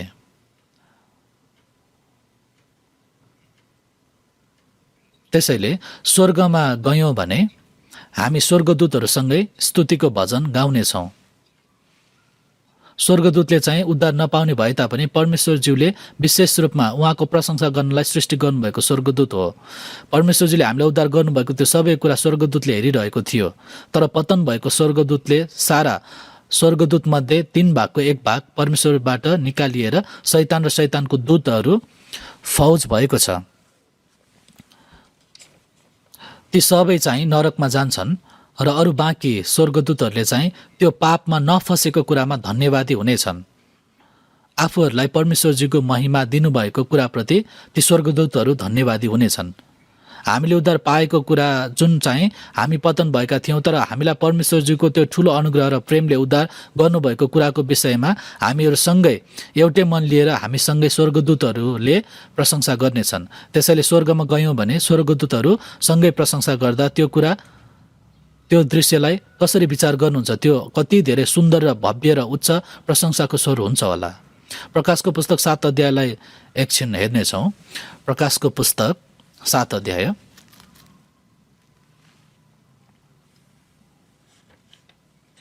प्रकाशको पुस्तक 7 अध्यायको 9 पदलाई हेर्नेछौँ। प्रकाशको पुस्तक 7 अध्यायको 9 पददेखि म पढ्नेछु। यसपछि कुनै मानिसले गन्न नसक्ने एउटा ठुलो भिड जो हरेक जाति सबै कुलहरू मानिसहरू र भाषा बोल्नेबाट थियो सेता पोसाक पहिरेर हातमा खजुरका हाँगा लिई सिंहासन र थुमाको सामुन्ने उभिरहेको मैले देखेँ। तिनीहरू उच्च स्वरले कराए, सिंहासनमा विराजमान हुनुहुने हाम्रा परमेश्वर र थुमामा मुक्ति छ। अनि सिंहासन, धर्मगुरुहरू र 4 जीवित प्राणीहरूका वरिपरि सबै स्वर्गदूतहरू उभिए र तिनीहरू सिंहासनको सामुन्ने घोप्टो परि यसो भन्दै परमेश्वरलाई दण्डवत गरे, आमेन। हाम्रा परमेश्वरलाई प्रशंसा, महिमा, बुद्धि, धन्यवाद, सम्मान, शक्ति र सामर्थ्य सदा सर्वदा होस्, आमेन।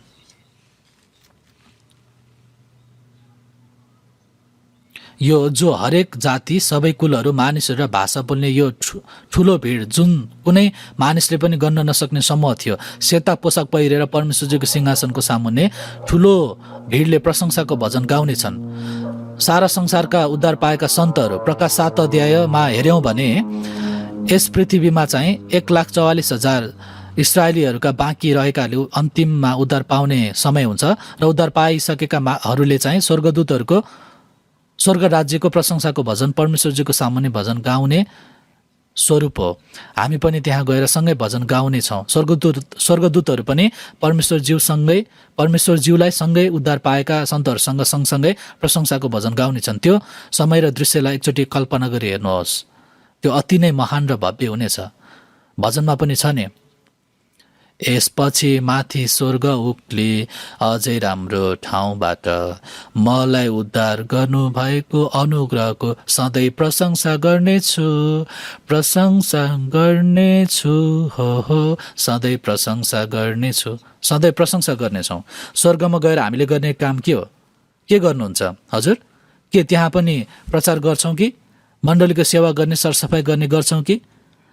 हजुर, जागिर खान जान्छौँ होला कि? त्यस्ता कुराहरू छैनन् त्यहाँ। के गर्छौँ होला? त्यसो भए अल्छी लागेर बोरिङ पो हुने भयो। त्यसो भए के गर्छौँ अरे? स्वर्गमा गएर हजुर प्रशंसाको भजन गाउनेछौँ निरन्तर, त्यहाँ रात पनि नभएकोले। त्यसो भए सधैँ प्रशंसाको भजन, सधैँ प्रशंसा गर्नेछु, हो सधैँ प्रशंसा गर्नेछु। स्वर्गदूतहरू चाहिँ अति नै रमाउने छन्। परमेश्वरज्यू प्रशंसा र महिमा लिनको योग्यको व्यक्ति हुनुहुन्छ। कस्तो रहेछ भन्ने कुरा स्वर्ग गएपछि थाहा हुन्छ। त्यो स्वर्गमा गएर प्रशंसा गर्नुभन्दा अगाडि नै यस पृथ्वीमै उहाँको प्रशंसा गर्नुपर्छ। मलाई चाहिँ हाम्रो भजन समूहले भजन गाउनु भयो भने मन छोएर आँसु बग्ने सम्म हुन्छ र यो कति धेरै धन्यवादी हुने कुरा हो। किनकि हाम्रो भजन समूह चाहिँ अरू मण्डलीको भजन समूहभन्दा फरक हुनुहुन्छ। आत्माको भित्री गहिराईबाट त्यो धन्यवादको भजन गाउनुहुन्छ। त्यसैले गर्दा त्यो आत्मादेखि नै उर्लेर आएको त्यो भजनले मानिसको आत्मालाई चलाउँछ र प्रेरणा दिएर मन छुने बनाउँछ। त्यस्तो होइन भने गलाबाट मात्रै आएको भजनले प्रेरणा नि दिँदैन, मन पनि छुँदैन, त्यत्तिकै कानलाई मात्र रमाइलो गर्छ। भजन समूहका व्यक्तिहरू स्वस्थ हुन्छन्। भजन समूहका व्यक्तिहरू अरू मानिसहरूभन्दा कति वर्ष अझै बढी समय बाँच्छन्। होइन, यो मेरो कुरा होइन, सबैलाई थाहा भएको कुरा हो। यो थाहा भएकोलाई चाहिँ थाहा छ, तर थाहा नभएकोलाई थाहा नभए तापनि। किनभने धन्यवादी र खुसी सधैँ हुँदछ। मैले सुनेको कुनै मानिसलाई मर्ने रोग लागेर जति नै औषधि प्रयोग गरेर उपचार गरे तापनि भएको थिएन। कुनै व्यक्तिले यस्तो भनिदिनु भयो रे, एउटा राम्रो रहस्यको कुरा छ भने रे। के हो त त्यो रहस्य भन्दा धन्यवाद धन्यवाद धन्यवाद भन्ने कुरा दिनमा 10,000 पटक भन्नु अरे। 10,000 पटक सुते पनि उठे पनि धन्यवाद धन्यवाद धन्यवाद भन्नु अरे। त्यसरी त्यो मानिसले भन्न थाल्यो अनि धन्यवाद भन्ने कुराको बानी त्यो व्यक्तिमा बस्यो अनि सधैँ धन्यवाद धन्यवाद भन्न थाल्यो। पछि त आफै रोग निको भयो अरे। त्यो कुरा म चाहिँ सम्भव छ भन्ने विचार गर्छु। धन्यवादी हुने मानिस धन्यवादी हुन जानेन भने गनगन गर्छ, तर आफूलाई अरूभन्दा दयनीय ठान्ने मान्छे, आफ्नो जीवनलाई आफूले सराप्ने मान्छे छिट्टै मर्छ। परमेश्वरजीको अनुग्रहलाई धन्यवाद दिने, खुसी हुने, धन्यवाद दिने सबै परिस्थितिमा धन्यवादी हो भन्नुभयो। धनी हुँदा पनि, गरिब हुँदा पनि धन्यवाद, स्वास्थ्य हुँदा पनि धन्यवाद, रोग लागे तापनि धन्यवाद, बाँचे पनि धन्यवाद, मरे पनि धन्यवाद। धन्यवाद यो कुरा क्रिस्चियनहरूले मात्रै गर्न सक्दछ। सबै परिस्थितिमा भनेको सबै काममा धन्यवाद। त्यसो भए धन्यवाद त्यो मनबाट, मुखबाट निस्केर आउने कुरा नै भजन प्रशंसा हो। धन्यवादी छैन भने कुन चाहिँ भजन अनि प्रशंसाको कुरा आउँछ र? भजन गाउने, प्रशंसा गर्ने गरेर हेऱ्यो भने आफूलाई पनि थाहै नभइकन रोग पनि निको हुन्छ। स्वास्थ्य राम्रो नभएका व्यक्तिहरू चाहिँ भजन समूहमा जानलाई अभ्यास गर्नुहोस्। साँच्चै स्वास्थ्य हुन्छ। अरू मानिसहरूभन्दा कति वर्ष लामो समय बाँच्नेछन्। म त्यसरी नजिएकोले थाहा नभएको मात्रै हो। भजन समूह मात्रै होइन, हामीले भजन गाउने, परमेश्वरजीलाई प्रशंसा गर्ने, धन्यवाद दिने त्यसरी गऱ्यौँ भने जो कोही पनि स्वास्थ्य हुन्छ, रोग पनि निको हुन्छ। प्रसन्न हृदय के हो रे? असल औषधि हो। मनको रमाहट अर्थात् प्रसन्न हृदय कुनै पनि असल औषधिभन्दा राम्रो औषधि हो। टुटेको हृदयलाई कसले निको पार्न सक्छ र? मन प्रसन्न छ भने निको हुन्छ। हाम्रो दाजुभाइ दिदीबहिनीहरूमध्ये, विशेष गरी दिदीबहिनीहरूमध्ये उहाँहरू उपचार गर्न जानुहुन्छ, डाक्टरले भन्छन् कि बिरामी व्यक्ति हो, पहिले पनि यो व्यक्ति उपचार गर्न आएका थिए, उपचार गरिदिएका बिरामीहरू पहिले नै वर्षौँ अघि नै मर्ने मान्छे हो, अहिले पनि राम्रोसँग स्वास्थ्य भएर बाँचिरहेको देख्दा होइन यो कुन कस्तो अनौठो काम हो, ती उपचार गर्ने मानिसहरूलाई थाहा छैन यो कुरा कसरी भयो भनेर। तर हामी जो उद्धार पाएकाहरू धन्यवाद दिने, खुसी हुने, रोगी अवस्थामा पनि धन्यवादी हुने, आनन्दित रमाट गर्ने, प्रभुजीको अगाडि गए पनि राम्रो छ, पृथ्वीमा बसे पनि काम गर्न पाएकोले राम्रो छ प्रभुजीको लागि। त्यसैले गर्दा लामो समय बाँच्नु बाहेक अर्को उपाय छैन। त्यस्तो लामो समय बाँच्नु भएको मैले चिन्ने व्यक्ति कतिजना हुनुहुन्छ? हो, त्यो ठिक हो।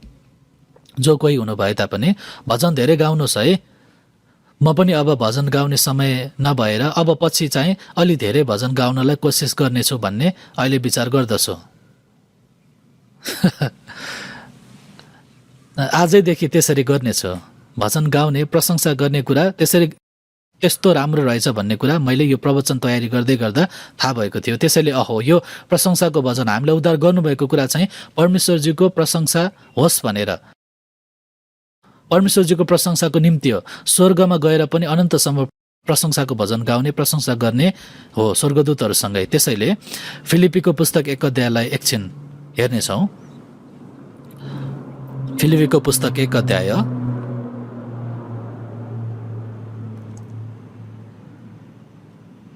फिलिपीको पुस्तक 1 अध्यायको 10 पदलाई हेर्नेछौँ। फिलिपी 1 अध्यायको 10 पद म पढ्नेछु। यस हेतुले कि जे उत्तम छ सो तिमीहरू खुट्याउन सक र ख्रिस्टको दिनको निम्ति शुद्ध र दोषरहित रहन सक, परमेश्वरका महिमा र प्रशंसाको निम्ति येशू ख्रिस्टद्वारा आउने धार्मिकताका फलले तिमीहरू भरिपूर्ण हौ।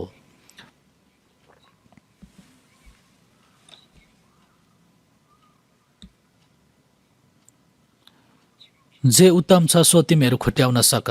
हामीले उद्धार पाइसकेपछि परमेश्वरजीले हामीलाई जे उत्तम छ सो छुट्याउन सक्ने गरिदिनु भएको छ। सबैभन्दा उत्तम कुरा त परमेश्वरजीको इच्छा हो नि। जे उत्तम छ सो छुट्याउन ख्रिस्टको दिनको निम्ति शुद्ध, जे उत्तम छ त्यो छुट्याउने मात्रै होइन, परमेश्वरजीको इच्छा पालन गर्नु नै शुद्ध हो नि, र दोषरहित रहन सक। हामीले उद्धार पाइसकेपछि चाहिँ 2 कोरिन्थी 6:17 तिनीहरूका बीचबाट निस्केर आओ, अशुद्ध कुरा केही नछौ भन्नुभयो। यो संसारको फोहोर कुरामा हामी प्रभावित नहुने गरी, नफस्ने गरी अलग गर्नुपर्छ आफैलाई। त्यसैले दोषरहित ख्रिस्टको दिनको निम्ति, ख्रिस्टको दिन चाहिँ प्रभुजी फेरि आउनुहुने दिनसम्म हो।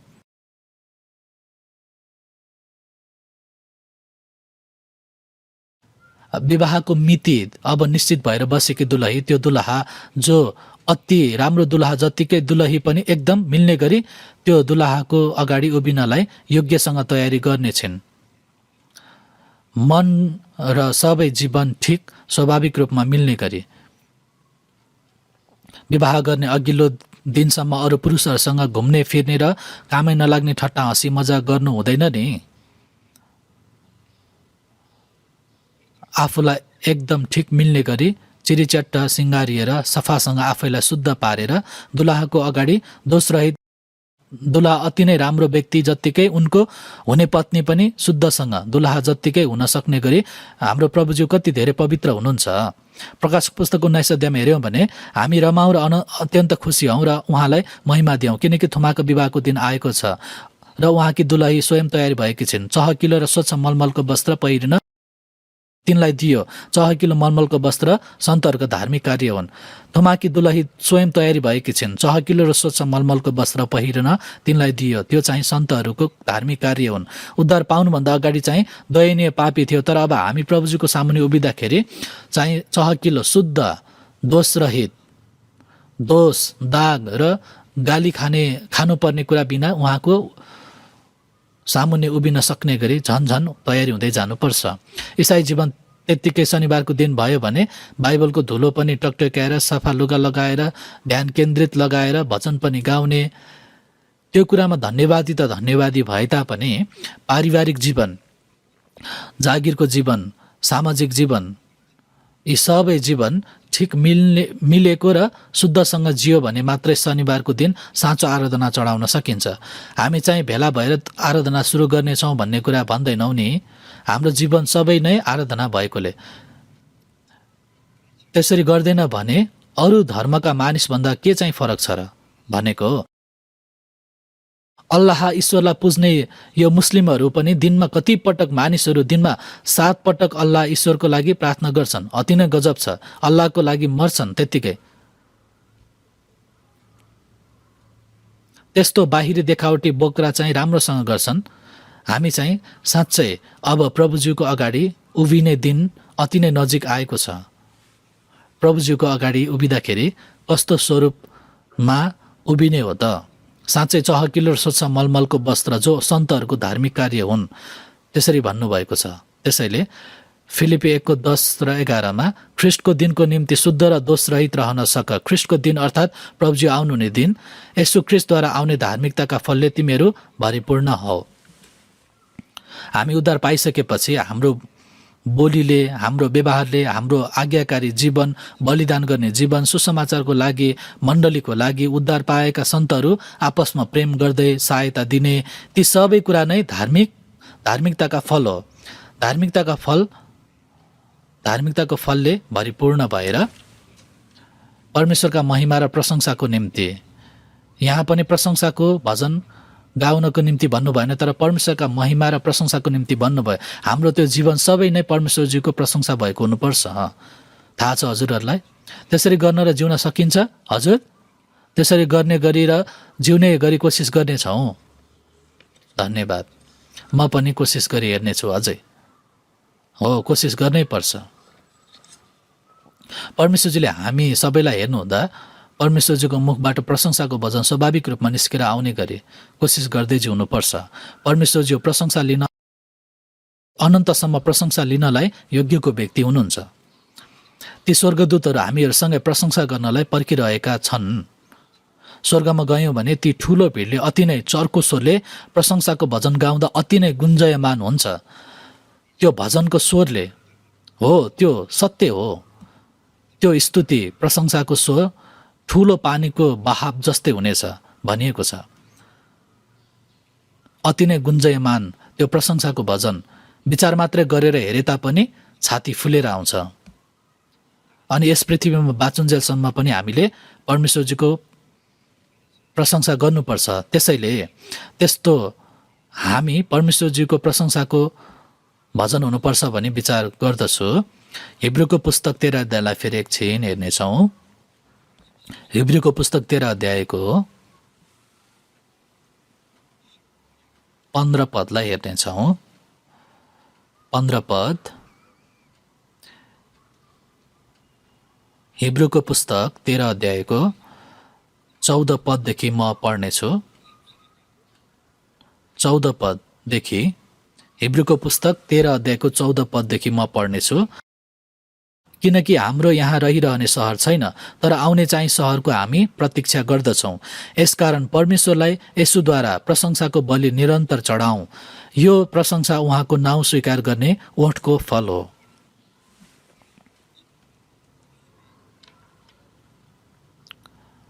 हामी यहाँ संसारमा अनन्तसम्मलाई रहने ठाउँ छैन, रहिरहने सहर छैन। एकछिन रहेर छोडेर जाने हाम्रो यो संसारको एकछिनको जीवन चाहिँ के हो? अनन्तको संसारमा जानको लागि एउटा समय पार गर्ने कुरा मात्रै हो, एकछिन तयारीको ठाउँ मात्रै हो। यहाँ संसारमा बिताउने त्यो समय लग्जरी होटलमा बिताए पनि, एकदम सस्तो सानो होटलमा बिताए पनि, पहिले एकदम सस्तो होटल भन्दा पनि सस्तो ठाउँ कहाँ थियो? पार्टी पौवा यात्रीहरू एक रात आराम गरेर जाने ठाउँ। आजभोलि त त्यस्तो शब्द प्रयोग गर्दैनन् नै। यहाँ चाहिँ यात्रीहरू आराम गरेर जान्थे, थोरै पैसा तिरेर एक दिन रात खाना खाएर आराम गरेर जाने ठाउँ हो यो पार्टी पौवा भनेको। यो संसारमा अलि विलासिताको जीवन जिए पनि या त गरिब भएर जिए पनि एकछिन 2 छाक खाना खाएर अर्कै उद्देश्यतिर लाग्ने त्यो चाहिँ अनन्तको स्वर्गतिर हो नि। त्यस्तो एक छिनको समय अवधि बिताउने ठाउँ मात्रै हो यो संसार। यो संसारमै हामी अनन्तसम्म जिउने जस्तै मन विचार गर्नु हुँदैन। हिब्रू 13:14 किनकि हाम्रो यहाँ रहिरहने सहर छैन, तर आउने चाहिँ सहरको हामी प्रतीक्षा गर्दछौँ। दिन बितेर गयो भने छोडेर जानुपर्ने जस्तै। यसकारण परमेश्वरलाई यसोद्वारा प्रशंसाको बलि निरन्तर चढाउँ। त्यसकारण हामीसँग आशा छ, गौरवमय महिमित आनन्द छ।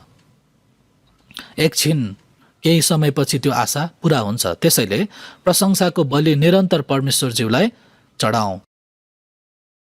प्रशंसाको बलि, प्रशंसा भनेको बलिदान हो। प्रकाशको पुस्तक 5 अध्यायमा हेऱ्यौँ भने प्रत्येकको हातमा वीणा र धूपले भरिएका सुनका पात्रहरू थिए, जो सन्तहरूका प्रार्थना हुन्। यो परमेश्वरज्यूको सिंहासनमा माथि पुग्छ। त्यो वीणा चाहिँ प्रशंसाको भजन हो। हाम्रो प्रशंसाको भजन पनि परमेश्वरज्यूको सिंहासनसम्म माथि उक्लेर जान्छ। हाम्रो प्रार्थना धूपको बास्ना भएर माथि उहाँको सिंहासनसम्म जान्छ। हाम्रो हृदयदेखिको साँचो इमान्दार प्रशंसा र प्रार्थना वीणा र धूप भएर परमेश्वरज्यूको सिंहासनसम्म माथि उक्लेर जान्छ। त्यो नै प्रशंसाको बलि हो। यो बलि परमेश्वरज्यू कहाँ उक्लेर जान्छ। हजुर, प्रशंसाको बलि परमेश्वरज्यूलाई चढाउँ। त्यसैले हाम्रो प्रशंसा भन्ने कुरा साँच्चै अति नै ज्यादै बहुमूल्य र महत्त्वपूर्ण छ। त्यसैले प्रकाशको पुस्तक 5 अध्यायको 8 पदमा वीणा र धूपले भरिएका सुनका पात्रहरू, हाम्रो प्रार्थना परमेश्वरज्यूको सामुन्ने वीणा र धूपले भरिएका सुनका पात्रहरू जस्तै, हाम्रो प्रार्थना धूप जस्तै परमेश्वरज्यूको सामुन्ने सिंहासनसम्म पुग्दछ। त्यसैले प्रकाशको पुस्तक 5 अध्यायको 8 पदमा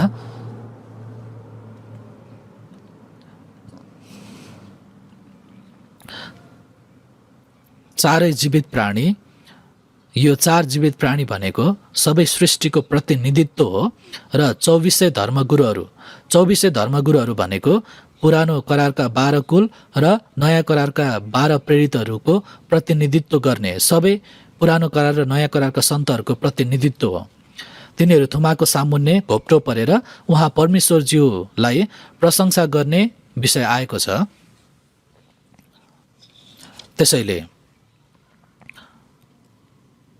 हामीले त्यो दिनको विचार गर्दै यस पृथ्वीमा पनि त्यसरी जिउनु पर्दछ।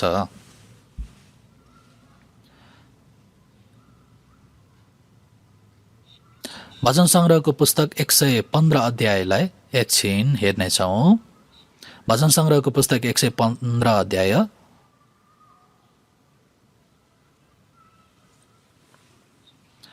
भजन सङ्ग्रहको पुस्तक 115 अध्यायको 17 पदलाई हामी सँगै पढ्नेछौँ। मृतकहरूले परमप्रभुको प्रशंसा गर्दैनन्, मृतलोकमा जानेहरूले उहाँको प्रशंसा गर्दैनन्। यहाँ मृतकहरूले परमप्रभुको प्रशंसा गर्दैनन् भन्नुभयो। शरीर मरेकोले पनि प्रशंसा गर्न सक्दैनन् भने यहाँबाट हामीले विशेष गरी विचार गर्नुपर्ने कुरा चाहिँ त्यो आत्मा मरेकोले परमेश्वरजीको प्रशंसा गर्न सक्दैनन्। उद्धार पाएको मानिस अवर्णनीय र गौरवमय आनन्दमा रमाउँछन् र परमेश्वरजीलाई प्रशंसा गर्ने कुरा हामीले त्यो ठुलो अनुग्रहले उद्धार पाएकोले गर्दा, हामी बाँचेकोले गर्दा हामी उहाँको प्रशंसा गर्दछौँ। तर मृतकहरूले परमप्रभुको प्रशंसा गर्न सक्दैनन्। उद्धार नपाएका मानिसले धन्यवाद, प्रशंसा र महिमा परमेश्वरजीलाई चढाउन सक्दैनन्। मृतकहरूले परमप्रभुको प्रशंसा गर्दैनन्, मृतलोकमा जानेहरूले उहाँको प्रशंसा गर्दैनन्। बाइबल किन यसरी अनुवाद भएको थाहा छैन। नयाँ अनुवादमा हेऱ्यौँ भने मैले हेरेको थिएँ, त्यहाँ के भनिएको थियो भने राम्रोसँग हेऱ्यौँ भने अर्थ चाहिँ एउटै हो। अलि सजिलोसँग भने त राम्रो हुन्थ्यो। मृतकहरूले परमप्रभुको प्रशंसा गर्दैन, मृतलोकमा अर्थात् पातालमा, चिहानमा, नरकमा जानेहरूले उहाँको प्रशंसा गर्दैनन्। नरकमा जानेहरूले के प्रशंसा गर्छन् र? कसैले पनि परमेश्वरजीको प्रशंसा गर्न सक्दैनन्। हजुर, तिनीहरूले परमेश्वरजीको प्रशंसा गर्न सक्दैनन्। प्रशंसा गरे तापनि आफूसँग असम्बन्धित प्रशंसा हो। त्यसैले यसपालि मैले सुन्दा इस्रायललाई यसपालि हमासले आक्रमण गर्दाखेरि गाजापट्टिको नजिकै भएको इस्रायलतिरको जग्गामा त्यो जग्गामा किप्स फार्ममा म किप्समा 3 पटक गएको थिएँ। इजरायल जाँदै पछि गएको थिएँ। तर त्यहाँ यसपालि ठुलो उत्सव तथा चाड गरेका थिए अरे, ठुलो चाड। त्यहाँ इस्रायलीहरूले ठुलो चाड मनाउँदै थिए, पुरै गीत गाउँदै साङ्गीतिक उत्सव म्युजिकल फेस्टिभल मनाउँदै थिए। के कुरा त्यहाँ राखेर त्यसरी चाड मनाउँदै थिए भन्दा कुनै बुद्धको जस्तो देखिने मूर्ति राखेर त्यहाँ त्यो उत्सव तथा चाडमा भेला भएका थिए अरे। जस्तो इस्रायली मानिसहरू जब मोसा सिनै पर्वतमा गएर 40 दिनसम्म प्रार्थना गर्दै 10 आज्ञा लिनको निम्ति सिनै पर्वतमा चढेका थिए, मोसा लामो समयसम्म तल ओर्ली नआएकोले गर्दा इस्रायली प्रजाहरूले त्यो बिचमा हामीलाई डोर्याउने ईश्वर बनाऊ भनेर सुनको बाछाको मूर्ति बनाएका थिए नि। मिश्र देशमा हुँदा सुनको बाछाको मूर्ति बनाएको देखेका थिए, त्यसैले त्यही बेलाको सिप अनुसार बनाए। त्यसरी सुनको बाछाको मूर्ति बनाइराखेर यो नै हामीलाई डोर्याउने ईश्वर हो भनेर त्यही खाए पिएर मोज गरेर नाच्ने काम गरेका थिए। पछि तल ओर्लेर आउँदा त्यहाँ तल चाहिँ पुरै खैलाबल्लाको स्वर सुनिँदै थियो। रमाहाट गरेको प्रशंसाको भजन होइन, तिनीहरूले मूर्ति बनाइराखेर मूर्तिलाई प्रशंसा गरेको स्वर हो भने। त्यसैले मोसाले हातमा लिएर गएको 10 आज्ञाको 2 पाटी माथिबाट पर्वतको फेदीमा फ्याँकेर फुटाइदिए। किन त? किनकि यदि त्यो शिलापाटी फुटाएन भने इस्रायली प्रजाहरू सबै मर्थे। सबैले व्यवस्था उल्लङ्घन गरेका थिए। तिनीहरू यदि नमर्नको लागि त्यो शिलापाटी फुटाउनु पर्ने हुन्छ। त्यतिमै सिद्धिएको होइन। मोसा तल ओर्लेर गएर भने जो परमप्रभु तर्फ छन् तिनीहरू म कहाँ यता आउन्। अनि लेवीका साराको सन्तान चाहिँ तिनी कहाँ आएर भेला भएर मोसाले भने तिमीहरू हरेकले आफ्नो तरबार भिरेर छाउनीको वल्लो छेउदेखि पल्लो छेउसम्म ढोका ढोकामा गएर हरेकले आफ्नो भाइ र आफ्नो मित्र र आफ्नो छिमेकीलाई मार। त्यति बेला एकै छिनमा 3000 जना मरे। यसपालिको इस्रायललाई हमासले आक्रमण गर्दा त्यो विचार आयो, पक्का गरे। पुरानो करारमा इस्रायली मान्छेले गल्ती गरे भने छेउको देशद्वारा पिट्नुहुन्थ्यो। अति धेरै चर्कोसँग ती देशले इस्रायललाई पिटे भने परमेश्वरजीले त्यो अन्य जातिको देशलाई फेरि दण्ड दिनुहुन्थ्यो। त्यो कुरा निरन्तर दोहोरिएको छ। पुरानो करारमा हेऱ्यौँ भने, विशेष गरी राजाहरूको पुस्तकमा हेऱ्यौँ भने त्यस्तो छ। अहिले मैले व्यक्तिगत रूपमा 2 राजाको पुस्तक बाइबल अध्ययन गरिरहेको छु। इस्रायली मानिसहरूले नैतिक रूपमा विश्वासीगत रूपमा अति नै धेरै पतन भएका छन्। परमेश्वरजीको प्रजा हुन् भन्ने त्यो एउटा कारणले गर्दा परमेश्वरजीले त्यो इस्रायली जातिलाई पुनर्स्थापन गरिदिनु भएको मात्रै हो। तर अझैसम्म पनि ख्रिस्टलाई विश्वास गर्दैनन्, व्यवस्था पनि पालन गर्दैन। परमेश्वर छैन भन्ने मानिसहरू धेरै छन्। किनकि यहुदीहरू दोस्रो विश्वयुद्धमा 60 लाख जना यहुदीहरू नरसंहारमा मर्दा उनीहरूले त्यसरी प्रार्थना गर्दा पनि उनीहरूको प्रार्थना परमेश्वरजीले सुनिदिनु भएको थिएन। त्यसैले परमेश्वरजी नै छैन भन्छन्। तेल अबिबमा समलिङ्गीहरू सबैभन्दा धेरै छन्। त्यसैले परमेश्वरजीले हमासद्वारा पिट्नु भएको जस्तो लाग्छ। एकैछिनमा 100 जनाको मृत्यु भयो नि। त्यसो भए इस्रायललाई पिटेका अन्य जाति बाँकी छोड्नुहुन्छ त? होइन, इस्रायलद्वारा फेरि त्यो अन्य जातिलाई पिट्नुहुन्छ। जे होस्, इस्रायली जाति पतित भएको जस्तै ख्रिस्टियनहरूलाई पनि यदि उनीहरूले गल्ती गरे भने परमेश्वरजीले पिट्नुहुन्छ। के यो थाहा छ? उद्धार चाहिँ खोसेर लानु नभए तापनि जे भए पनि मृतकहरूले परमेश्वरजीको प्रशंसा गर्दैनन्। जीवित जो क्रिस्चियनले मात्र उद्धार पाएका क्रिस्चियनले मात्रै परमेश्वरजीको अनुग्रहमा धन्यवादी भएर परमेश्वरजीको महिमाको प्रशंसा गर्न सक्छन्। त्यसैले सोझो मन भएकाहरूले उहाँको स्तुति गर्नु सुहाउँदो छ। मर्कुसको पुस्तक 7 अध्यायको 6 पदमा हेऱ्यौँ भने तब उहाँले तिनीहरूलाई भन्नुभयो, यशायाले तिमी कपटीहरूका विषयमा ठिकसँग यसरी अगमबाणी गरे जस्तो लेखिएको छ, यस जातिले मलाई ओठले मात्र आदर गर्छ तर तिनीहरूको हृदय मदेखि टाढा छ। मुखले चाहिँ परमेश्वरजीलाई आदर गर्ने, परमेश्वरजीको नजिक हुने, परमेश्वरजीको प्रशंसा गर्छन् तर मन चाहिँ परमेश्वरजीदेखि टाढा टाढा छ। त्यसैले कपटीहरू भनिएको छ। हामीले मुखले मात्रै बाहिरी खोक्रो देखावटी रूपमा मात्रै परमेश्वरजीको सेवा गर्नु हुँदैन। साँच्चै हाम्रो हृदयबाट सबै जीवनबाट परमेश्वरजीको प्रशंसा गर्नुपर्छ। त्यसैले भजन सङ्ग्रहको पुस्तक 150 अध्यायको 6 पदमा हेऱ्यौँ भने सास हुने हरेक प्राणीले परमप्रभुको प्रशंसा गरोस्। सास हुने हरेक जो सास फेर्ने हरेक मानिसले परमेश्वरजीको प्रशंसा गरोस्। तर शरीरको सास भन्दा पनि आत्माको सास हुने मानिसले, आत्मा बाँचेको मानिसले परमेश्वरजीको प्रशंसा गरोस्। त्यसैले हामीले उद्धार पाएकोमा धन्यवादी हुने, यो संसारमा बाँचिरहेकोमा पनि धन्यवादी हुने, अझैसम्म बाँकी जीवन प्रभुजीको लागि जिउन सक्ने मौका दिनुभएकोमा धन्यवादी हुने। हजुर, हाम्रो मन र सारा जीवन सबै कुराले परमेश्वरजीलाई प्रशंसा र महिमा हुनुपर्छ भन्ने चाहना छ। त्यसैले यो संसारको हाम्रो प्रशंसा स्वर्गमा गएर पनि सँगै जोडिन सक्ने गरी हामी स्वर्ग गयौँ भने परमेश्वरजीलाई महिमा चढाउँछौँ भने यो संसारमा पनि परमेश्वरज्यूलाई महिमा चढाउने जीवन जिउनुपर्छ भन्ने मन अझै हृदयदेखि नै छ। सँगै एकछिन प्रार्थना गर्नेछौँ। दयालु हाम्रो परमेश्वर पिताज्यू, यो अन्त्यको समयमा संसार अझै बढी दुष्ट खराब पापले टन्नै भरिएको छ र सबै डरलाग्दो काम र खतराजनक घटनाहरू भएर एकैछिनमा कस्तो घटनाहरू घट्छ थाहा नभए तापनि प्रभुज्यूले हामीलाई उद्धार गरिदिनु भयो र हाम्रो बाँकी जीवन हामीलाई उद्धार गरिदिनु भएको परमेश्वरजीको अनुग्रह र महिमाको निम्ति धन्यवादी हुँदै प्रशंसा गर्दै जिउन सक्ने गरी डोर्याइदिनु भएको प्रभुज्यूलाई धन्यवाद चढाउँदछौँ। हाम्रो हृदयले मुखले र हाम्रो सबै जीवनको माध्यमबाट परमेश्वरजीको अनुग्रह र महिमाको प्रशंसा गरेर परमेश्वरजीको अनुग्रहमा जिउन सक्ने गरी हामी सबैजनालाई प्रभुजीले शासन गरिदिनु भएर डोर्याइदिनुहोस्। हाम्रो प्रभु येशूज्यूको नाउँमा प्रार्थना चढाउँदछौँ। आमेन।